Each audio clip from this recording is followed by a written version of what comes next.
Karena kebanyakan dari kita itu pasif dengan aktif income kita. Tapi kita aktif dengan pendapatan pasif kita. Wow. Kalau belum ketemu sosok yang se-value sesuai dengan standar kalian, jangan sampai kalian kemakan omongan orang-orang bahwa udah deh kamu jangan terlalu sukses sebagai perempuan, nanti gak ada yang mau sama kamu. Gak apa-apa, kalian akan mementalkan laki-laki yang ngerasa insecure sama perempuan tangguh, dan kalian akan menjadi orang yang menarik buat laki-laki yang tangguh. Menurut aku ketika kita mengelilingi diri kita dengan circle yang luar biasa, orang yang tangguh, orang yang kuat, orang-orang yang berkelas, kita di sana juga ketika kita mau share sesuatu yang bentuknya achievement atau sesuatu yang besar, nggak kelihatan bragging lagi. Benar. Itu udah sesuatu hal yang wajar karena kita orang-orang yang berkelas gitu. Benar. Kalau mau diakselerasi ya kelilingi dengan orang-orang di mana perilaku idaman lo adalah norma di lingkungan tersebut. Kenapa lo susah belajar? Ya kalau temen-temen lo gak ada yang suka belajar ya susah dong. Lo kayak jadi orang yang paling aneh. Halo semuanya, kembali lagi di podcast Suara Berkelas. Hari ini aku happy sekali karena aku kedatangan tamu berkelas. Ada Bro Vicario Ronaldo. Welcome to the show. Thank you Bilal for having me.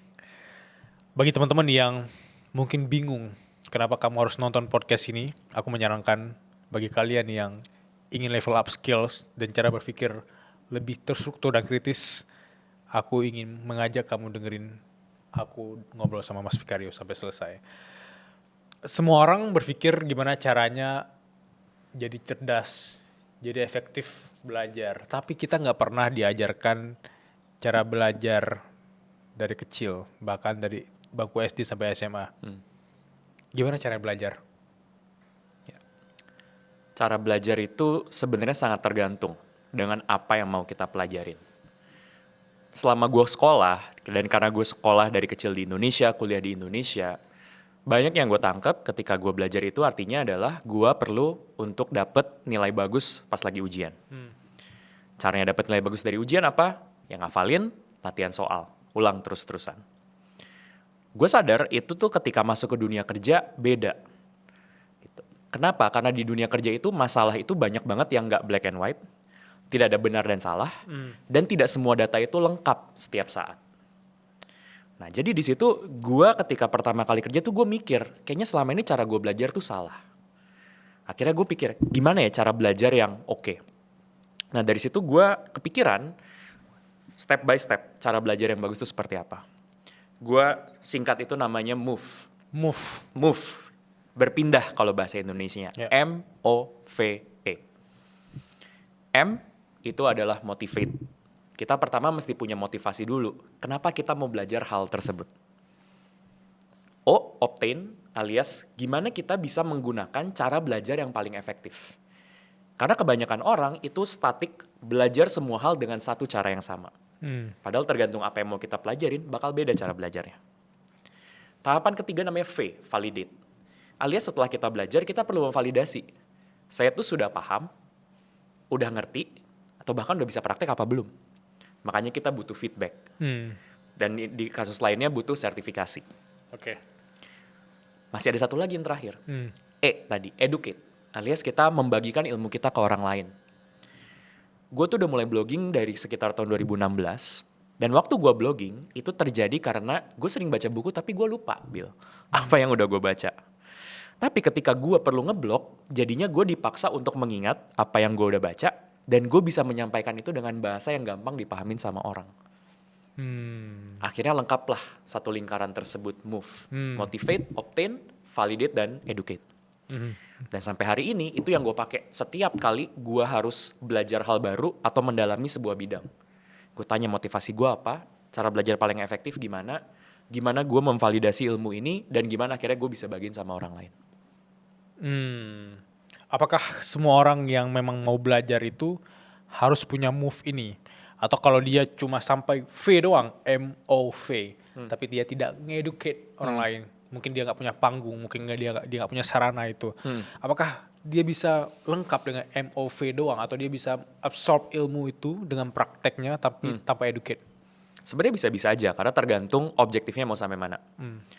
Cuma akan sayang banget kalau nggak dilanjutin sedikit lagi dengan educate. Karena educate itu manfaatnya banyak banget kan. Mulai dari kitanya makin paham, orang lain ada yang mendapatkan manfaat, dan juga secara nggak sadar kita membangun personal branding. Personal branding kan hal yang sangat-sangat ngetren ya belakangan Iya, ini, dan benar. semua orang pengen, dan semua orang mengira personal branding adalah tentang gimana kita menunjukkan seberapa hebat kita atau apa yang kita punya. Padahal ketika kita tahu sesuatu dan kita membagikan itu ke orang lain, kita mendevelop personal branding. Specifically kalau itu berhubungan sama kerjaan, itu bahkan biasa disebut professional branding. Kita Ya. menunjukkan apa sih expertise kita. Dan itu can go a long way di dalam bikin karir kita tuh bisa lebih maju dan dapetin peluang karir yang kita nggak pernah sangka sebelumnya. Ya, kalau kita sangat ingin menguasai sesuatu, ajarkanlah hal tersebut pada orang lain. Dan itu Betul. yang bikin kita the real storyteller juga ya. Exactly. Mungkin bagi orang yang sudah menonton sampai di menit ini terus bingung, Bil, lu ngomong sama siapa sih dari tadi gitu ya? Lu ngomongin belajar dari tadi, dan aku ingin menekankan, aku mengajak Mas Vicario karena dia punya background yang menarik sekali ya. Dia orang yang sudah lama di dunia corporate. Apa yang selama ini orang-orang itu menyalahartikan tentang dunia corporate gitu. Dan kenapa kemudian si Vicario ini berani keluar dari fase dia sangat nyaman dan punya status yang berkelas gitu di dunia corporate ya, kemudian masuk ke dunia one person bisnisnya sekarang. Bisa ceritain cerita-cerita yang aku sendiri nggak tahu dan teman-teman sendiri belum aware gitu. Boleh, boleh. Mungkin kalau gitu gue ceritain sedikit tentang background gue ya, biar Bilal dan juga teman-teman di sini agak lebih familiar gitu. Gue tuh dulu kuliahnya S1 di ITB jurusan Teknik Industri. Dari situ gue bingung kan, kira-kira gue nih mau kerja apa setelah gue lulus kuliah. Dan pada saat itu semua orang bilang, oke, paling bagus tuh kalau lu kerjanya sebagai konsultan manajemen. Akhirnya gue daftar dan puji Tuhan keterima di sebuah perusahaan namanya McKinsey & Company. Itu adalah salah satu top management consulting firm. Acceptance rate-nya rendah banget. Oh, itu ada entire story lah gimana gue Oke. bisa dapat kerjaan di situ Oke, yang kayak oke. wah itu nanti mungkin bisa jadi cerita juga.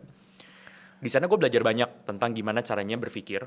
Karena even kita yang sebagai junior sekalipun, kita bakal interaksi sama orang yang jauh lebih tua dari kita. Kita perlu lompat ke project-project yang dimana sangat baru, dan bahkan kita mesti ketemu dan kerja satu tim sama orang-orang yang bukan orang Indonesia. Project pertama gua doang yang orang Indonesia.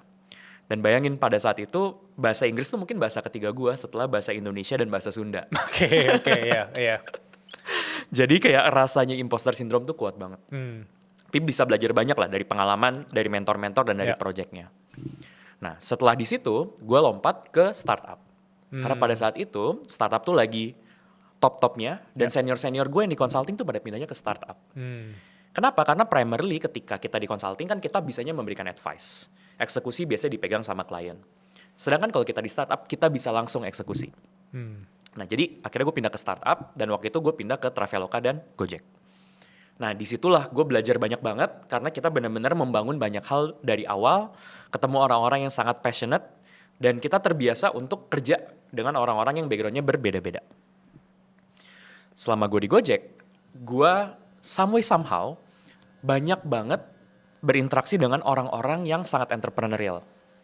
Baik mereka itu adalah ex-founder yang akhirnya jadi karyawan, atau karyawan yang mau jadi founder one day. Jadi somehow tuh kayak apa ya, mungkin kayak law of attraction Iya, kali ya. iya, Gue iya. tertarik sama mereka, mereka tertarik sama gue, dan gue tuh selalu punya pemikiran, gue tuh pengen bikin bisnis gue sendiri. Nah, tapi ketika gue ngelihat teman-teman gue ketika mereka bisnisnya ngapain? Mereka bikin startup yang butuh pendanaan besar. Ketika gue ngeliat gitu, kok kayaknya gue kurang srek ya dengan tipe bisnis model yang seperti itu. Kalau gue jalanin sendiri sebagai founder. Triggernya ada satu momen di tahun 2019 di mana gue tuh bingung. Karena saat itu gue dapat offer dari sebuah perusahaan teknologi besar dari Singapura. Gue dapat tawaran juga untuk co-founding startup edutech. Dan yang ketiga, gue bakal stay di Gojek, tapi gue dapat kesempatan buat kerja sama orang-orang yang super oke, sama mentor gue lah di organisasi. Jadi itu gue harus membuat pilihan kan, gue bakal memilih jalur yang mana. Paling gampang kan sebenarnya udahlah keluar negeri aja, langsung digaji dolar, langsung bagus karirnya gitu. Dari situlah Bill, gue jadi kepikiran untuk mempertanyakan, gue tuh mau bawa karir gue kemana sih? Itu titik baliknya. Di situ gue lagi mikir, gue tuh emang mau jadi siapa? Karir sukses tuh kayak apa? Jadi gue merencanakan di puncak karir gue, dengan asumsi gue di umur 45 tahun, gue tuh pengen punya karir yang kayak gimana. Dan ternyata dari situ, gue mau punya karir yang fleksibel. Gue pengen mengerjakan hal-hal yang sifatnya kreatif, yang gue suka, Dan gue pengen kerja sama orang-orang yang se-value sama gue gitu. Jadi di situ bayangan gue adalah gue nggak mau kerja korporat di puncak karir gue mau bikin bisnis gue sendiri. Tapi dari titik itu gue kepikiran, sampai itu kejadian itu kurang lebih makan waktu 3 tahun. Oke. Jadi dari titik itu gue cari peluang, 2019 gue kepikiran, 2020 pandemi, gue mulai bikin konten. Dari bikin konten kayak tadi sharing apa yang gue pelajarin, orang-orang tertarik ngundang gue buat jadi pembicara di kantor mereka. Dari situ gue mulai bisa dapat side income di luar pekerjaan gue. 2022 akhirnya gue decide, oke, gue cukup dengan kerjaan korporat gue. Saatnya gue mencoba untuk mengerjakan ini full time. Dan gue sangat berterima kasih sama istri gue yang sangat suportif dengan keputusan ini. Karena ya keputusan kayak gini kan emang harus diomonginnya bareng-bareng. Ya. Waktu itu kita belum menikah, tapi kan bagian tentang bagaimana nanti kita mau bekerja setelah kita menikah kan perlu dibahas. Dan akhirnya dari situlah gue memulai perjalanan gue full time sebagai entrepreneur. Dan sekarang udah 4 tahun. Apa harga yang harus lu bayar untuk kemudian berani meninggalkan kenyamanan itu? Karena orang kan ngelihatnya sesuatu yang sudah nyaman itu kalau ditinggalkan pasti harganya sangat-sangat mahal gitu loh. Iya. Dan lo harus juga pindah ke luar negeri kan setelah Iya. itu kan. Apa mental yang harus Bilal punya dan teman-teman ini Iya. yang sekarang lagi di fase pengen banget untuk berhenti dari titik dia nyaman, tapi dia tahu bahwa kalau dia berhenti dia akan ketemu dengan versi dia lebih berkembang. Iya, oke. Seringkali yang bikin kita itu stuck bukan situasi yang jelek. Karena kalau situasinya jelek dan parah banget, misalnya kita punya bos yang super toxic, kerjaannya benar-benar bikin kita malas, kita pasti cabut. Ya. Kalau kita punya opportunity yang super bagus, kita juga gampang buat cabut. Karena kayak no brainer lah, Ya. tiba-tiba gitu ya, Ya. kita dapat kerjaan yang gajinya langsung naik berkali-kali lipat. Justru ketika kita ada di tengah-tengah, nggak bagus-bagus banget, nggak jelek-jelek banget, itu memang godaannya sangat besar untuk stay. Ajakan gue buat orang yang lagi berada di fase itu adalah untuk memikirkan lebih long term. Karena kan kita ngeliatnya sekarang. Tapi kalau kita lihat, di puncak karir gue mau jadi apa? Dan apakah yang gue lakuin sekarang ngebantu gue untuk mencapai versi tersebut? Di dalam kasus gue, kalau waktu itu gue bakal stay aja di dunia korporat, padahal nantinya gue maunya usaha sendiri, itu kan tidak mendukung aspirasi gue untuk ke arah sana. Orang mungkin bisa bilang, tapi Vic, lu tinggal kerja aja terus, nanti di umur 45 lu kalau mau bangun bisnis gitu. Nah, gue cukup sadar, gue itu juga punya lumayan ketertarikan terhadap stabilitas. Jadi gue takut kalau misalnya gue stay terus di dunia korporat yang super stabil, dan gue udah berkeluarga, gue malah tidak memiliki keberanian untuk memulai usaha gue sendiri. Oke. Jadi waktu itu timingnya udah pas banget, karena waktu itu baru mau nikah, kita belum punya tanggungan, dan istri punya income. Jadi ada bagian juga kita ngelihat masa depan, dan kita ngelihat kapan nih momentum pasnya tuh ada. Dan kalau tadi lo nanya, apa harga yang harus dibayar? Banyak banget. Pertama, waktu. Tadi kan gue ngomongnya santai ya, gue side hustle sambil gue full time. Itu zaman pandemi, gue 40 jam kerja, habis itu gue spend sekitar 20 sampai 25 jam per minggu buat bangun side hustle gue. Bikin konten di semua platform, bikin modul, belajar, ngajar, itu 20 sampai 25 jam. Jadi kayak hampir nggak pernah libur, gue kerja kayak 50-60 jam seminggu untuk mewujudkan mimpi gue untuk bisa bikin ini. Dan sering kali teman-teman gue yang sekarang kerja kantoran tapi pengen berusaha, mereka bahkan tidak mau untuk mengalokasikan waktu. Bahkan gue minta 10 jam aja, bisa nggak lo? Nggak, adalah banyak lah alasannya, nanti ada inilah, ada itulah. Dan kalau udah kayak gitu, pertanyaannya simple. Lo mau aja apa lo mau banget? Kalau lo mau aja, ya udah, itu cuma kayak mimpi aja kalau bisa suatu hari gue punya bisnis sendiri. Tapi kalau lo mau banget, lo akan melakukan segala hal within your power untuk memastikan lo punya waktunya dulu. Karena Bilal sebagai pebisnis, tahu kan, sebenarnya waktu aja tuh nggak cukup. Bisa jadi kita udah punya waktu dan kita menggunakan strategi yang salah, bisnis kita nggak kemana-mana. Tapi bahkan orang-orang yang kerja kantoran dan mau bangun bisnis, nyediain waktunya aja belum ada. Gitu, jadi waktu. Yang kedua, buat orang kayak gue yang dulunya kerja kantoran, dan ini mungkin buat teman-teman dari Suara Berkelas yang juga punya pekerjaan kantoran, kita harus rela untuk melepaskan perisai. Karena kita mungkin mengandalkan branding dari perusahaan kita. Ya, Itu luar biasa bilang. ya. Itu kayak gimana dulu gue bisa bilang kayak, oh ya gue alumni McKinsey gitu. Orang tuh Iya. langsung kayak, wow gila ya lu pasti pinter banget. Iya. Oke, Ke acara keluarga, kerja di mana? Kerja di Gojek. Wah keren ya Gojek ya gitu. Iya. Sekarang kerja di mana? Usaha sendiri. Oh iya, karyawannya udah berapa? Itu kantornya di mana? Pertanyaan-pertanyaan seperti Iya, itu kan. iya. Itu kan sebenarnya coba bagaimana kita menjelaskan, Iya. apalagi kalau kita dikelilingi orang-orang yang tradisional. Gimana kita merasa diri kita tuh berharga? Iya, iya. Biarpun kita tidak berlindung di balik perisai sebuah institusi. Hmm. Dan buat gue yang dulu kuliahnya di ITB, di PTN, kerja di McKinsey, kerja di Gojek, gue terbiasa kan bersembunyi di balik itu semua. Yes. Dan sekarang gue mesti belajar untuk ya udah dari dalam nilai diri gue tuh nggak ditentukan dengan gue tuh ada atau berlindung di balik institusi mana. Dan yang kedua, semakin pentinglah punya personal brand. Karena gue bukan mau dikenal sebagai Vicario ex Gojek, tapi Vicario leadership trainer yang nulis buku Solid Skills. Jadi punya keberanian buat voice out, buat speak up.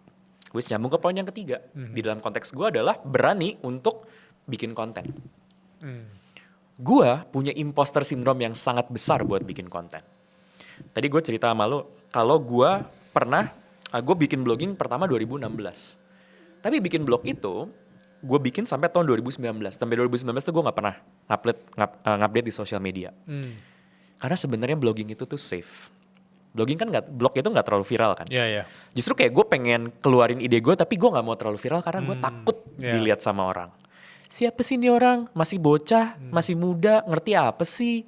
Sok pinter, sok coach, sok motivator. Gue udah denger itu tuh sering banget. Oke. Gue waktu denger itu 2016, gue beneran mau berhenti loh Bill. Ada satu periode di mana gue rajin bikin artikel, terus teman-teman gue ngecengin gue, "Alah lu motivator ya," gitu. Berhenti gue, karena gue kayak, ya emang gue siapa ya? Gitu.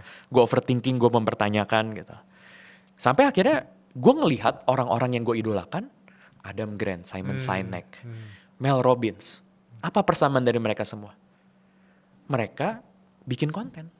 Mereka sharing opini mereka di publik. Dan buat gue, mungkin buat orang yang nyaman buat bikin konten, apa susahnya sih bikin konten? Iya, iya. Buat gue susah. Tapi itu harga yang harus gue bayar untuk mendapatkan apa yang ingin gue hidupin sekarang. Di zaman kreators ekonomi kayak sekarang, semua orang berlomba-lomba untuk hasilin cuan dari dunia digital. Tapi faktanya nggak semua orang tahu bahwa kita bisa menghasilkan uang dari satu website builder doang. Kita bisa jualan kelas, bikin digital produk, book konsultasi, sampai bikin e-book, bikin tulisan-tulisan atau karya-karya kita dijual langsung dan orang semua bisa ke sana untuk langsung check out di sana.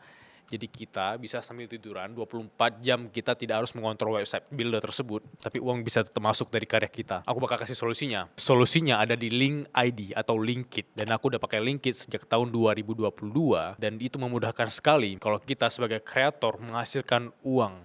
Dan semua orang bisa akses karya kamu di sana. Misalnya, kamu penulis kayak aku. Kamu bisa bikin e-book, even orang-orang bisa konsultasi sama kamu dengan bikin appointment di sana. Dan mereka bisa menentukan jadwalnya, menyesuaikan dengan jadwal kita sebagai penulis. Bahkan yang menariknya, meskipun kamu belum punya produk digitalmu sendiri, kamu bisa affiliatein produk orang di Linkit. Dan itu luar biasa banget. Banyak kreator-kreator di luar sana gak punya produk sendiri, tapi bisa hasilin 2 digit, 3 digit per bulan di Linkit. So, bagi teman-teman yang belum bikin Linkitnya, tunggu apa lagi? Langsung bikin sekarang. Tadi lo nyebut juga tentang Singapura. Buat teman-teman di sini yang nggak tahu, gue tuh tinggalnya di Singapura. Dan kenapa gue tinggal di Singapura? Karena waktu gue menikah, sebenarnya sebelum kita menikah sih, istri gue tuh dapat kerjaan korporat di Singapura. Dan karena pekerjaan gue itu lebih fleksibel sebagai trainer, ya udahlah gue yang pindah. Dan istri gue di Singapura kerja kantoran. Karena gue percaya bahwa yang namanya kesuksesan karir itu hak semua orang, mau laki-laki mau perempuan, dan kita sebagai pasangan harus melakukan yang terbaik untuk mendukung. Kita berdua punya mantra gimana kita enable each other untuk jadi versi yang lebih baik. Makanya gue memberi dia restu untuk keluar negeri dan gue nemenin dia, dan dia memberi gue restu untuk membangun bisnis ini, biarpun ini risky. Tapi poin yang tadi mau gue jelasin dan nyambung adalah, mau gak mau gue harus develop personal brand, karena gue kan gak tinggal di Indonesia. Gimana caranya gue memarketingkan diri gue, membangun relationship sama orang, kalau gue gak punya personal brand dan gue gak berani buat bikin konten. Nah jadi tadi harga yang harus gue bayar banyak untuk dapetin apa yang gue hidupin sekarang. Tapi yang paling penting itu worth it. Ya, itu worth it. Aku mau masuk ke dunia ketika seorang Vicario ini punya waktu 20 jam untuk dirinya sendiri gitu. Aku ingin pakai kacamata dari teman-teman yang sekarang berpikir wah aku nggak ada waktu. Ya, Aku tidak punya waktu kayak kamu, aku seminggu paling 45 jam, tapi 1 jam untuk diri sendiri nggak ada itu. ya, Kalaupun ada mungkin aku main HP gitu ya. ya. Gimana cara menekel apa yang di pikiran mereka sekarang gitu. Imposter syndrome-nya justru nggak ada waktu untuk diri mereka Oke. sendiri gitu. Oke. Step 1, lakuin yang namanya time audit. Jujur sama diri kita sendiri, buka kalender kita petain. Minggu lalu, kita itu spend time-nya seperti apa di dalam 144 jam tersebut. Benar gak sih? 168 jam, 7 dikali 24 kan. Gitu. Tidur berapa lama, kerja berapa lama, scrolling sosial media berapa lama, melakukan hal-hal yang tidak produktif berapa lama. Kemarin banget gue baru ngecek di MacBook gue gitu ya. Kayak berapa lama sih gue spend on gabungan ya device Apple gitu. Ini nggak eksklusif buat Apple, semua device ada time trackingnya berapa lama ya. Jadi jangan bilang oh gue nggak pakai produk Apple, nggak, bukan itu poinnya gitu. Cek berapa lama lo spend time di situ. Beraniin lihat lo sebenarnya spend time berapa lama di social media untuk hal-hal yang tidak produktif. Bayangin kalau setidaknya sebagian dari waktu itu lo ubah jadi aktivitas yang mendukung masa depan lo, gue yakin setidaknya lo punya 1-2 jam per hari. Ya, jadi mulai dari situ terlebih dahulu. Untuk lo cari tahu, ada kira-kira waktu-waktu di bagian mana yang bisa gue manfaatkan yang saat ini gue pakai dengan tidak produktif. Yang kedua, oke, sekarang kan asumsinya setelah lo melakukan audit tadi, lo jadi punya waktu. Ya. Ketika lo punya waktu lo tuh berharga. Makanya seringkali orang itu menukar waktunya karena mereka nggak mau bayar. Maksud gue kayak gini, ngapain sih ikut kelas? Ya. Ngapain sih beli program? Karena gue bisa dapetin kok semuanya di YouTube. Gue bisa dapetin semuanya di internet gratis. Bisa. Tapi kalau ngelakuin itu, waktunya banyak. Jadi, daripada kita spending a lot of time untuk trial and error, belajar dari sumber-sumber tidak terpercaya, kita belajarlah dari sumber yang terpercaya. Gue tuh sangat suka beli online course. Gue suka banget beli online program. Bahkan gue tuh pernah beli Ruang Kreatif juga 3 tahun yang lalu. Serius? Serius. Gue beli juga, gue dulu follow si Agus Leo. Ya kan. Gue ngikutin juga karena gue pengen belajar. Karena gue gak punya background marketing. Gitu. Gue selama ini kerjanya selalu internal. Gue belajar dari dia. Gue belajar juga dari kreator-kreator yang ada di luar negeri. Gitu. Stephen Bartlett datang ke Singapura, datang gue ke Singapura. Bayar gue VIP, habis 6 juta kayaknya. Oktober tahun lalu gue ke LA, ke Los Angeles, buat belajar langsung sama Chris Do. Ya. Itu tiket pesawatnya dan segala macamnya udah habis 40-50 juta. Dan gue baru budgeting tahun lalu, itu budget gue buat research and development itu 150 juta. Dan kalau di total sejak gue mulai mungkin udah kayak 600-700 juta asli. Poin gue di sini bukan teman-teman harus, wah artinya ini cuma bisa diakses dong sama orang yang punya uang. Enggak. Mulai dari sesuaikan dengan budget yang lo punya. Dari budget yang lo punya, berapa yang bisa lo investasiin buat pengembangan diri lo. Tuh. Ya kalau budgetnya cuma 100 ribu, ya beli produk yang hanya 100 ribu. Kalau budgetnya 1 juta, beli produk yang hanya 1 juta. Kenapa gue menyarankan ini semua? Supaya lo itu fokus.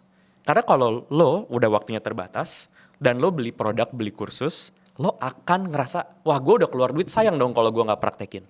Ini jadi ngasih kita push buat praktek. Nah jadinya di waktu yang terbatas itu, lo bisa fokus untuk mengeksekusi advice yang sifatnya daging wagyu. Bukan lagi hal-hal yang perlu lo tebak-tebak, karena ini tuh bisa diverifikasi nggak ya kebenarannya. Tuh. Dan semakin kesini gue semakin banyak invest untuk hal-hal seperti itu. Aku setuju sekali karena dulu aku berpikir bahwa ngapain orang bisa beli kelas mahal gitu ya. Ya. Dan ternyata ketika aku ngerasain beli kelas mahal, itu bisa 5-10 kali lipat loh uangnya kembali, dan itu aku nggak tahu di mana energi itu aku dapat karena aku punya rasa tanggung jawab untuk mempelajari dengan serius Ya, uang yang udah aku keluarkan gitu. exactly. Dan mungkin orang tidak memahami itu karena mereka belum di konteks satu di level mencoba hal itu. Iya. Dan apapun di dunia ini harusnya kita harus selami dulu, baru kita bikin kesimpulan kan. Betul, Ya. betul. Apa investasi terbaik dari leher ke atas versi Vicario? Wow. Ada banyak banget sih. Kalau gue bisa pointing out satu adalah tahun lalu gue ikut Business Bootcamp dari Chris Do. Itu kayaknya pembelian gue yang paling besar untuk satu program. Kayaknya satu program itu harganya 55 juta. Tapi sadar gak sadar gue tuh udah pernah nulis gue pengen banget beli program itu dari 4 tahun yang lalu. Karena 4 tahun yang lalu gue ngeliat dia di sosial media dan gue ngerasa gue suka banget sama cara dia ngomong, cara dia doing business, dan gue pengen banget belajar dari dia, tapi saat itu gue gak punya budgetnya. Jadi gue tulis di Notion gue pengen banget belajar business bootcamp. Tahun lalu pas banget ada promo, gue sikat langsung, harganya 55 juta, gue sampai dak-dikduk nanya istri boleh ya gitu. Lumayan dong 55 juta tuh bisa liburan ke Eropa loh. Iya kan? Benar-benar. Dan akhirnya oke, go ahead gitu. Tapi gara-gara 55 juta, setiap menit gue dengerin, setiap exercise gue lakuin, dan itu ngebantu gue banget untuk ngeran bisnis gue.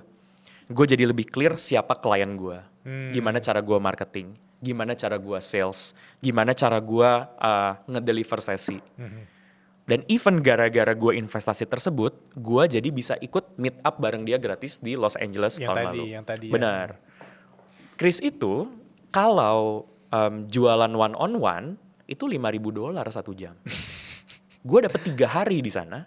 Dan even ada satu sesi whiteboarding di mana kita itu solving problem dan itu masalah gue yang dibahas sama dia dan semua orang di situ selama 1 jam. Itu berapa nilai yang gue dapetin. Dan dari situ gue praktekin di bisnis gue. Wah, itu secara finansial udah balik modal banget. Karena gue jadi belajar gimana caranya untuk menjual service yang oke. Karena Chris itu backgroundnya, dia itu kan dulu punya agency ya. Jadi dia terbiasa untuk menjual service. Tuh, jadi yang namanya investasi leher ke atas itu, gue gak pernah rugi. Karena ilmunya selalu kepake. Kalau misalnya udah beli, terus kita, ini mah gue juga udah tahu. Bagus, artinya lo sebenarnya udah pinter. Lo udah tahu, lo harus action. Karena kalau lo tahu apa yang lo tonton di course, tapi lo belum dapetin impact-nya, berarti mungkin cara praktek lo ada yang kurang salah, atau bahkan lo belum praktek. Dan ini adalah panggilan buat lo praktek segera. Gak usah overthinking, karena impact itu gak akan kejadian kalau kita cuma ikut kelas doang, tapi kita gak mempraktekkan hal tersebut. Kayak orang baca buku, aku dulu kirain dengan aku baca buku, aku pinter, udah selesai gitu. Padahal baca buku itu akan sangat-sangat indah kalau kita experimenting apa yang kita baca kan. Betul. Kita experimenting apa yang sudah kita baca lagi buku itu lebih indah. Oh benar. Aku pernah ngerasain fase di mana aku sangat takut untuk experimenting ngobrol sama orang baru gitu. Saya baca buku yang spesifik cara ngobrol sama orang baru. Cuma kalau aku pinter doang ya udah selesai gitu kan. Tapi aku baca lagi setelah aku praktekkan, walaupun tadi aku agak memalukan sekali ya ngobrol sama orang baru gitu ya. Ternyata nggak salah ya. Nggak akan pernah salah. Karena kita belajar kan, kayak cara yang berbeda untuk melakukan sesuatu. Dan ini sebenarnya sebuah paradigma yang menurut gue perlu lebih banyak orang lakukan. Karena kebanyakan dari kita itu pasif dengan aktif income kita. Aktif income maksudnya di pekerjaan kita. Di pekerjaan kita pasif. Ya udah, yang penting gue digaji, nanti jam 5 teng gue pulang, habis itu besok gue datang lagi, ya udah pasif aja. Aku suka kalimat itu. Kebanyakan dari kita pasif dengan pendapatan aktif kita. Betul. Tapi kita aktif dengan pendapatan pasif kita. Wow, itu bagus. Ya. Setiap kali ada yang ngebedah saham apa yang harus dibeli, langsung diikutin. Paling cocok untuk membeli produk investasi itu pakai platform apa, diikutin. Mau podcastnya berjam-jam didengerin gitu. Gue gak bilang itu salah, itu gak apa-apa banget. Tapi kita mesti lihat proporsinya. Apakah kita mengalokasikan energi yang tepat? Jangan sampai kita pasif dengan pendapatan aktif kita, tapi kita aktif dengan pendapatan pasif kita. Dan kenapa penting banget untuk kita itu aktif dengan pendapatan aktif kita? Karena nggak cuma investasi yang berbunga atau compounding, tapi skill kita itu juga akan bisa compounding. Contoh, kita bisa ngerjain project. Ketika kita ngambil kelas project management, kita bisa ngerjain projectnya itu dengan lebih efektif lagi. Artinya apa? Kita bisa dapat rating performance yang lebih bagus. Rating performance yang lebih bagus, kita lebih cepat dipromosi dibandingin orang lain. Oh tapi Vic, di kantor gue pelit, mereka gak akan mungkin mau promosi gue. Lu justru jadi bisa cari kerjaan di tempat lain, karena kalau lu bagus, orang lain akan selalu mau hire lo. Dan kalau lo bagus, plus lo punya personal brand, lo bisa diundang jadi pembicara buat ngebawain sesi project management, misalnya di dalam kasus tadi. Jadi berbunga lagi. Nah, makanya dari situ ketika kita aktif dengan pendapatan aktif kita, juga ada bunga berbunganya. Makanya saat ini, dan ini gue open to share, di 2026 ini gue sangat aktif dengan active income gue. Investasi terbesar gue adalah dengan gue lebih banyak lagi untuk beli kelas-kelas, ikut program pengembangan supaya kemampuan gue itu semakin bagus. Kemampuan gue semakin bagus, gue semakin bisa kasih value. Semakin gue bisa kasih value, gue happy, klien-klien gue happy, dan tentu saja nanti akhirnya impact dan income-nya pun akan naik. Tuh. Iya ya, bayangkan semua orang itu aktif dengan aktif income dia. Bayangkan semua orang itu enjoy dengan apa yang dia kerjakan. Ya. Seberapa bagus dia kan, sangat-sangat berkualitas dia. Ya. Dan dia being authentic, gak ada orang yang bisa berkompetisi sama dia. Karena Betul. dia menang, karena dia jadi dia sendiri kan. Betul. Betul, dan oke, mungkin orang bisa bilang, tapi gue bisa kok jago di hal yang gue sebenarnya gak suka. Memang beneran bisa. Cuma akan ada batas. Karena akan ada titik di mana lo harus memilih. Gue gak suka-suka banget, mau gak ya gue spend lebih banyak duit, atau gue mengalokasikan waktu lebih banyak untuk belajar hal ini? Jawabannya kemungkinan besar enggak, karena lo gak menikmati.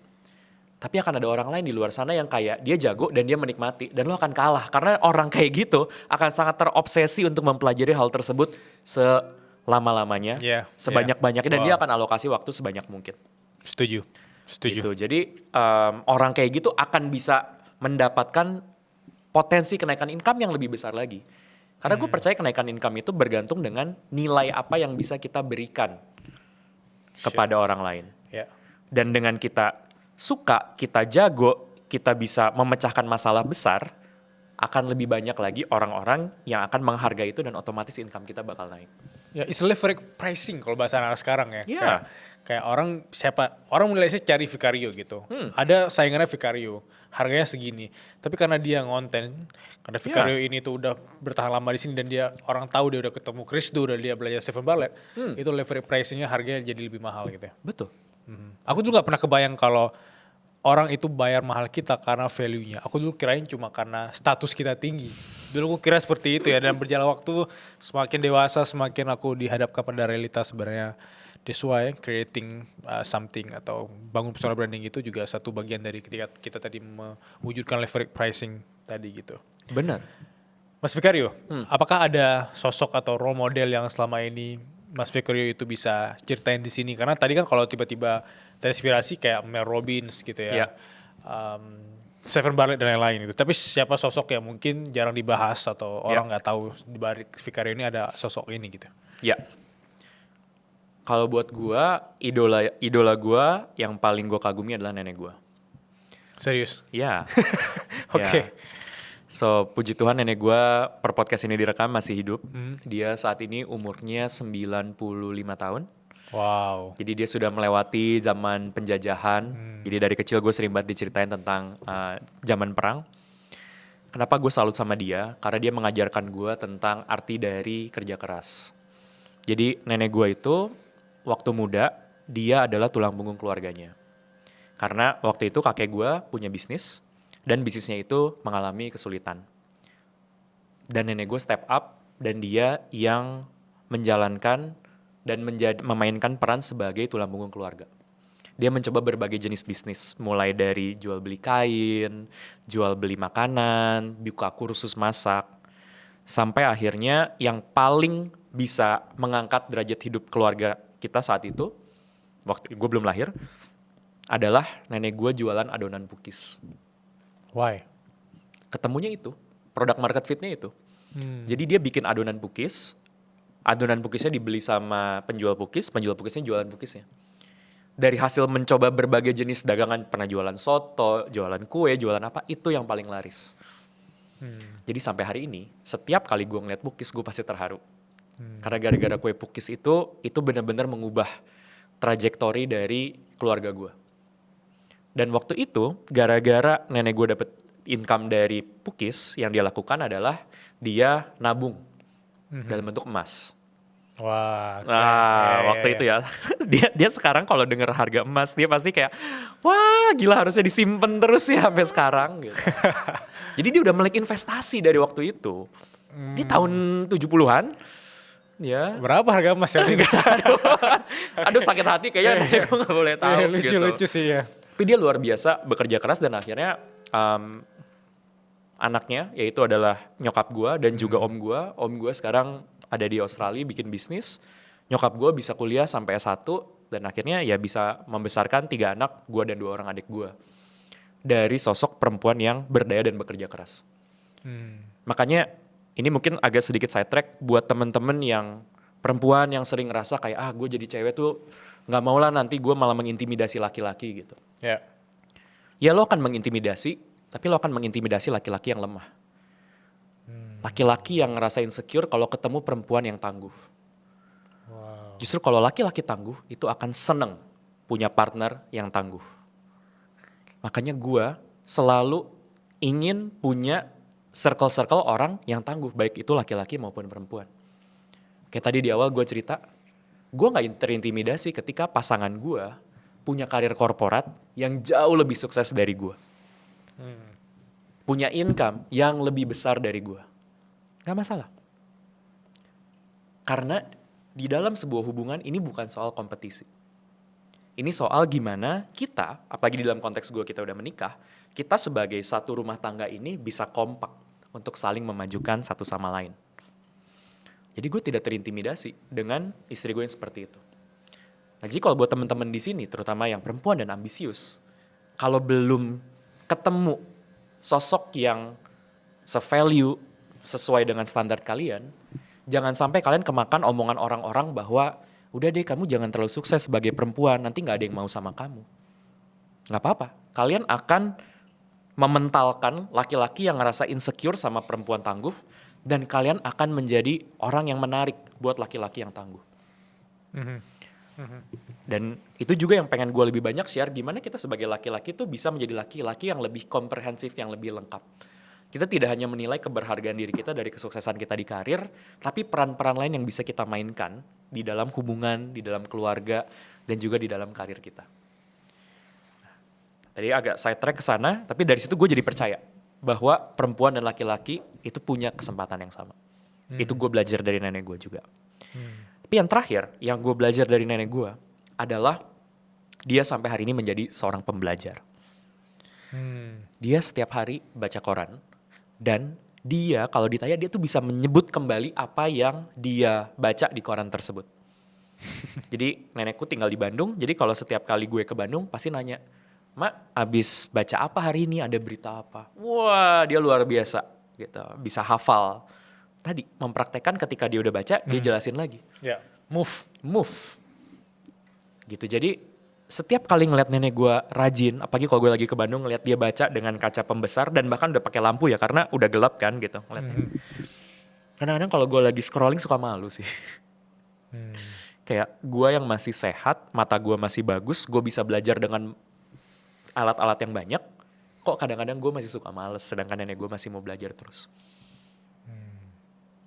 So yeah, that's why kenapa dia inspiring dan segitu berpengaruhnya sih di dalam hidup gue. Wah, itu deep banget karena tadi ketika lu bilang kok kita masih ada waktu untuk scrolling ya, terlalu banyak waktu untuk kita scrolling ya, sedangkan hidup itu kan indah ketika kita tahu ada batasan waktu ya. Kayak kita tahu waktu ini sangat-sangat singkat dan kita akan melakukan hal-hal yang matter ya. Dan mungkin itu yang disadari oleh nenek bahwa aku sudah berumur segini dan aku ingin menghidupi diriku sendiri dengan makna-makna atau kenangan-kenangan yang indah nantinya. Exactly. Bersama orang-orang yang tepat kali ya.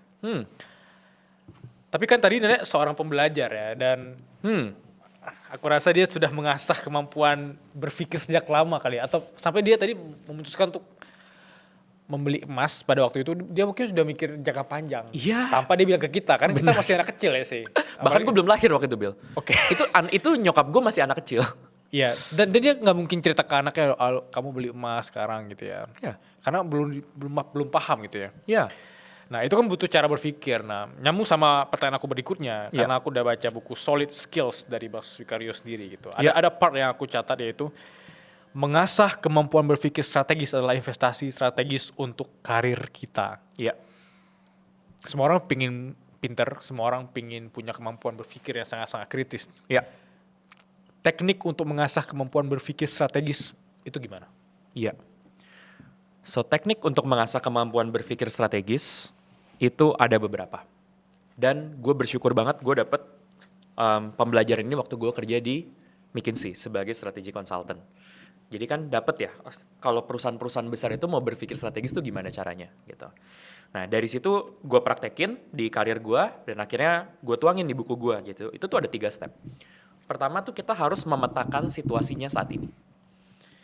Kita tuh nggak tiba-tiba strategis tuh langsung kepikiran keluar jawabannya apa. Kalau tadi mungkin pakai studi kasus nenek gue, nggak langsung tiba-tiba dia mau investasi emas. Mesti paham dulu, saat ini tuh kita punya situasinya tuh seperti apa. Situasi itu kita ngomongin tentang situasi internal dan situasi eksternal. Kalau di dalam konteks misalnya kita mau perencanaan karir, situasi diri kita sendiri dan kondisi di sekitar kita. Situasi diri sendiri maksudnya apa? Gue sukanya apa? Gue nggak bisanya apa? Gue tuh paling dapat energi kalau ngelakuin apa? Gue butuh income berapa? Gue tuh suka dengan tempat kerja yang seperti apa? Itu internal. Eksternal adalah ketika kita melihat tren-tren di luar sana tuh adanya seperti apa sih? Pekerjaan yang lagi hot seperti apa? Skill yang dicari. Kalau kerja di industri ini gajinya seperti apa? WFH dan WFO-nya dan tren-trennya. Jadi mulainya dari situ terlebih dahulu. Makanya gue suka takjub sama orang yang belum apa-apa langsung bilang, oh gue pengen kerja di perusahaan ini. Atau gue pengen kerja di startup. Atau gue pengen langsung S2. Apa dulu nih background dan konteksnya? Karena dari kita memahami situasi saat ini, kita jadi sadar apa permasalahan yang ingin kita pecahkan. Apa itu masalah? Masalah itu adalah jarak antara ekspektasi dengan realita. Jadi gue ulang sekali lagi, masalah itu adalah jarak antara ekspektasi dengan realita. Jadi sebenarnya kalau nggak mau punya masalah, jangan punya ekspektasi. Karena ya udah kita lihat realita, oh ya udah gue sesuai dengan apa yang gue lihat dan gue nggak akan punya masalah. Tapi namanya manusia wajar sekali kalau kita punya kemauan, kita punya ekspektasi. Nah jarak itu adalah masalahnya. Nah dari situ kita jadi lihat, contohnya, wah gue tuh pengen banget punya pekerjaan di mana bos gue tuh suportif. Tapi realitanya bos gue gak suportif. Itu kan masalah. Ya. Gue pengen punya kerjaan di mana bos gue tuh bisa mentoring gue. Tapi ini bos gue malah nyusahin gue sehari-hari. Gue pengen kerjaan di mana gue tuh excited setiap hari Minggu sore karena besok gue mau kerja. Tapi kok realitanya, aduh gue malah tiap Minggu malam bawaannya pengen healing. Itu kan masalah. It's like two conflicting desires kali ya. Bener, realitanya di sini, ekspektasinya di sini. Nah setelah kita tahu masalahnya, step berikutnya adalah kita mencari alternatif solusi. Kayak ini ada masalah, kita nggak langsung bilang. Dan yang biasanya yang terjadi ya, kalau dari situasi kayak tadi apa coba orang? Gue resign aja deh. Udah deh, gue langsung aja pengen langsung jadi content creator gitu. Atau yaudah deh, gue nanti langsung jadi full time trader. Atau gue bisnis gitu. Latah langsung kayak gitu. Sebentar, apa nih opsi yang kita punya dengan masalah tersebut? Paling yang pasti, tidak mungkin sebuah masalah itu solusinya hanya satu. Dari pengalaman gue, hampir sebuah masalah solusinya itu ada banyak. Kalau solusinya cuma ada satu, berarti kita punya mental block. Kita membatasi otak kita dan terpaku sama sebuah solusi. Itu dimana kita membatasi diri kita. Caranya gak mau mental block, tanya aja ChatGPT. Dia pasti gak akan mental block. Kasih gue 10 ide kalau gue punya atasan yang nyebelin dan gue gak betah dengan kerjaan gue sekarang gitu. Kasih 10 ide ya, jangan cuma bilang gue harus resign. Pasti dia kasih ide. Tinggal tergantung seberapa kita open minded untuk menerima ide-ide yang bertolak belakang dengan yang ada di pikiran kita. Itu kuncinya. Orang banyak ngomong kan soal growth mindset, open minded. Yeah. Growth mindset juga masuk di situ. Lu mau mempertimbangkan nggak hal yang selama ini buat lo tuh mustahil, tapi ternyata bisa juga ya. Contohnya apa? Di dalam situasi bos kita tuh nggak oke sama kita. Pernah kebayang nggak sih sebenarnya ini adalah kesempatan lo buat belajar caranya kerja sama orang yang susah. Itu salah satu opsi. Opsi lain apa? Oh, gue pindah ke posisi lain tapi di kantor yang sama. Ya. Atau gue pindah ke kantor lain. Atau gue bangun side hustle. Atau gue mau S2. Atau gue mau bisnis. Banyak kan pilihannya. Tapi pernah kepikiran nggak sebenarnya tuh itu juga adalah salah satu solusi yang mungkin paling murah. Dan paling mungkin menguntungkan kita in the long term. Tapi kuncinya di sini adalah kita cari solusi yang banyak. Brainstorm, tanya orang, tanya ChatGPT, tanya diri kita sendiri. Jujur, challenge pemikiran kita akan opsi yang ada. Step yang ketiga adalah kita membuat keputusan. Nah, sekarang kita udah tahu situasi duduk permasalahannya seperti apa, opsi apa yang kita punya, lalu kita decide apa next step yang perlu kita lakukan. Biasanya gue menggunakan framework berpikir yang namanya effort versus matrix impact. Nggak pernah dengar. Nggak pernah dengar? Simpelnya adalah, bayangkan ada sebuah matriks di mana itu tuh 2 kali 2. Jadi di sumbu X, misalnya itu adalah effort, usaha. Jadi ada usaha kecil dan usaha besar. Di sumbu Y ada yang namanya impact, impact kecil dan impact besar. Nah, jadi kita lihat dari solusi-solusi yang kita punya itu kita petain di dalam 4 kotak tersebut. Itu jatuhnya di mana? Let's say misalnya bos gue nyebelin, gue mesti ngapain? Kalau misalnya gue cari kerjaan baru, ya mungkin itu high impact, tapi itu kan high effort. Tuh, gue mau S2 aja, oke? Itu kan high effort, biarpun mungkin high impact. Ya. Nah, ada nggak cara lain yang sebenarnya mungkin lebih low effort, tapi juga bisa impactful? Dan di dalam kasus tadi, sebenarnya ini mungkin nggak bisa dibilang low effort ya, tapi buat gue ini lumayan low effort. Adalah kita belajar menerima keadaan. Kita berdamai dengan keadaan. Bukan cuma sekadar menerima. Karena menerima itu seringkali pesimis. Ayo udah deh bos gue mau orangnya kayak gitu. Gue gak bisa deh, udah deh gitu. Emang gue siapa? Itu namanya pasrah. Yang mau gue ajakin teman-teman di sini adalah untuk berdamai. Berdamai atau menerima adalah gue punya bos gue tidak sesuai dengan ekspektasi gue. Sekarang gue punya opsi gue 1, 2, dan 3. Dan gue memilih buat stay karena gue punya keyakinan 1, 2, dan 3. Itu cara kita untuk berpikir strategi secara runut dari awal sampai akhir. Dan itu framework yang gue pakai di berbagai hal di dalam kehidupan dan juga di karir gue. Tadi kan kita sempat bahas soal investasi juga, gitu. Gue mau meluruskan bahwa gue tetap ada investasi, gue tetap punya passive income, tapi gue pasif dengan passive income gue. Jadi biasanya 6 bulan atau 1 tahun sekali gue lihat portofolio dari investasi-investasi gue, ini kayak gimana. Kalau misalnya oke, ada yang bagus, ada yang kurang bagus, ya udah gue rebalance, gue sesuaikan pada saat itu. Setelah itu gue set auto debit tiap bulan dan gue nggak ngecek lagi. Jadi gue hampir tidak pernah mengikuti fluktuasi harga saham, fluktuasi harga Bitcoin, fluktuasi kayak gitu. Kenapa? Karena dari hasil pemikiran gue itu bukan hal yang gue suka, bukan hal yang gue jago, dan gue itu kalau udah berurusan sama investasi, gue kadang-kadang terlalu pengen menang. Iya, secara emosional ya. Karena gue udah pernah pengalaman jual, besoknya naik, kepikiran. Iya. Atau turun, langsung buru-buru di cut loss, taunya besoknya naik.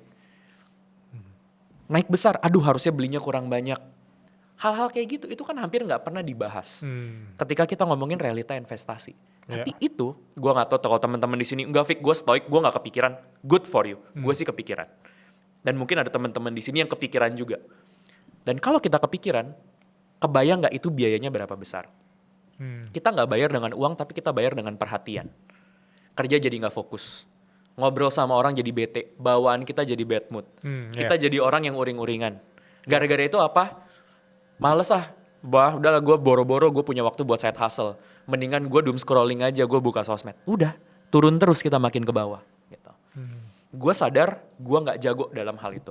Atau gue belum jago dalam hal itu. Mungkin at one point gue akan mengubah filosofi investasi gue. Tapi sekarang gue sangat nyaman dengan gue bekerja. Dan gue meningkatkan terus kemampuan gue sebagai seorang trainer. Baik dari segi komunikasi maupun dari segi konten. Dan untuk investasi, gue tetap punya instrumen investasi, gue make it pasif. Inspirasi gue istri gue.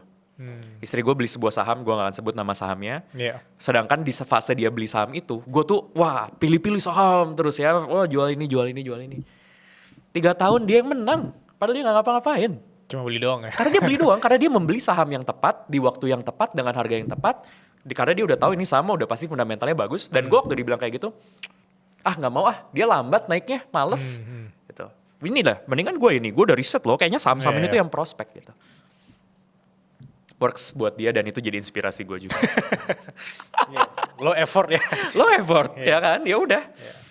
Ya, tapi tadi aku mau menekankan di kata-kata ketika orang-orang yang mungkin dalam konteks saham atau trading tadi memang akan bermain emosional ketika mereka aktif karena itu memang aktif income mereka gitu. Ya. Bagi orang-orang luar sana yang nggak bisa bedain aktif sama pasif aja, itu mereka bisa berperan banget karena mereka ada kerjaan tetap nih. Iya. Kerjaan kantor isi 8 jam, 1 jam dia ngeliat ke saham, 1 jam ini bisa mempengaruhi 8 jam energi dan mood dia. Sangat. Gitu. Sangat. Ya, itu orang kan nggak bisa ngebedain gitu. Betul.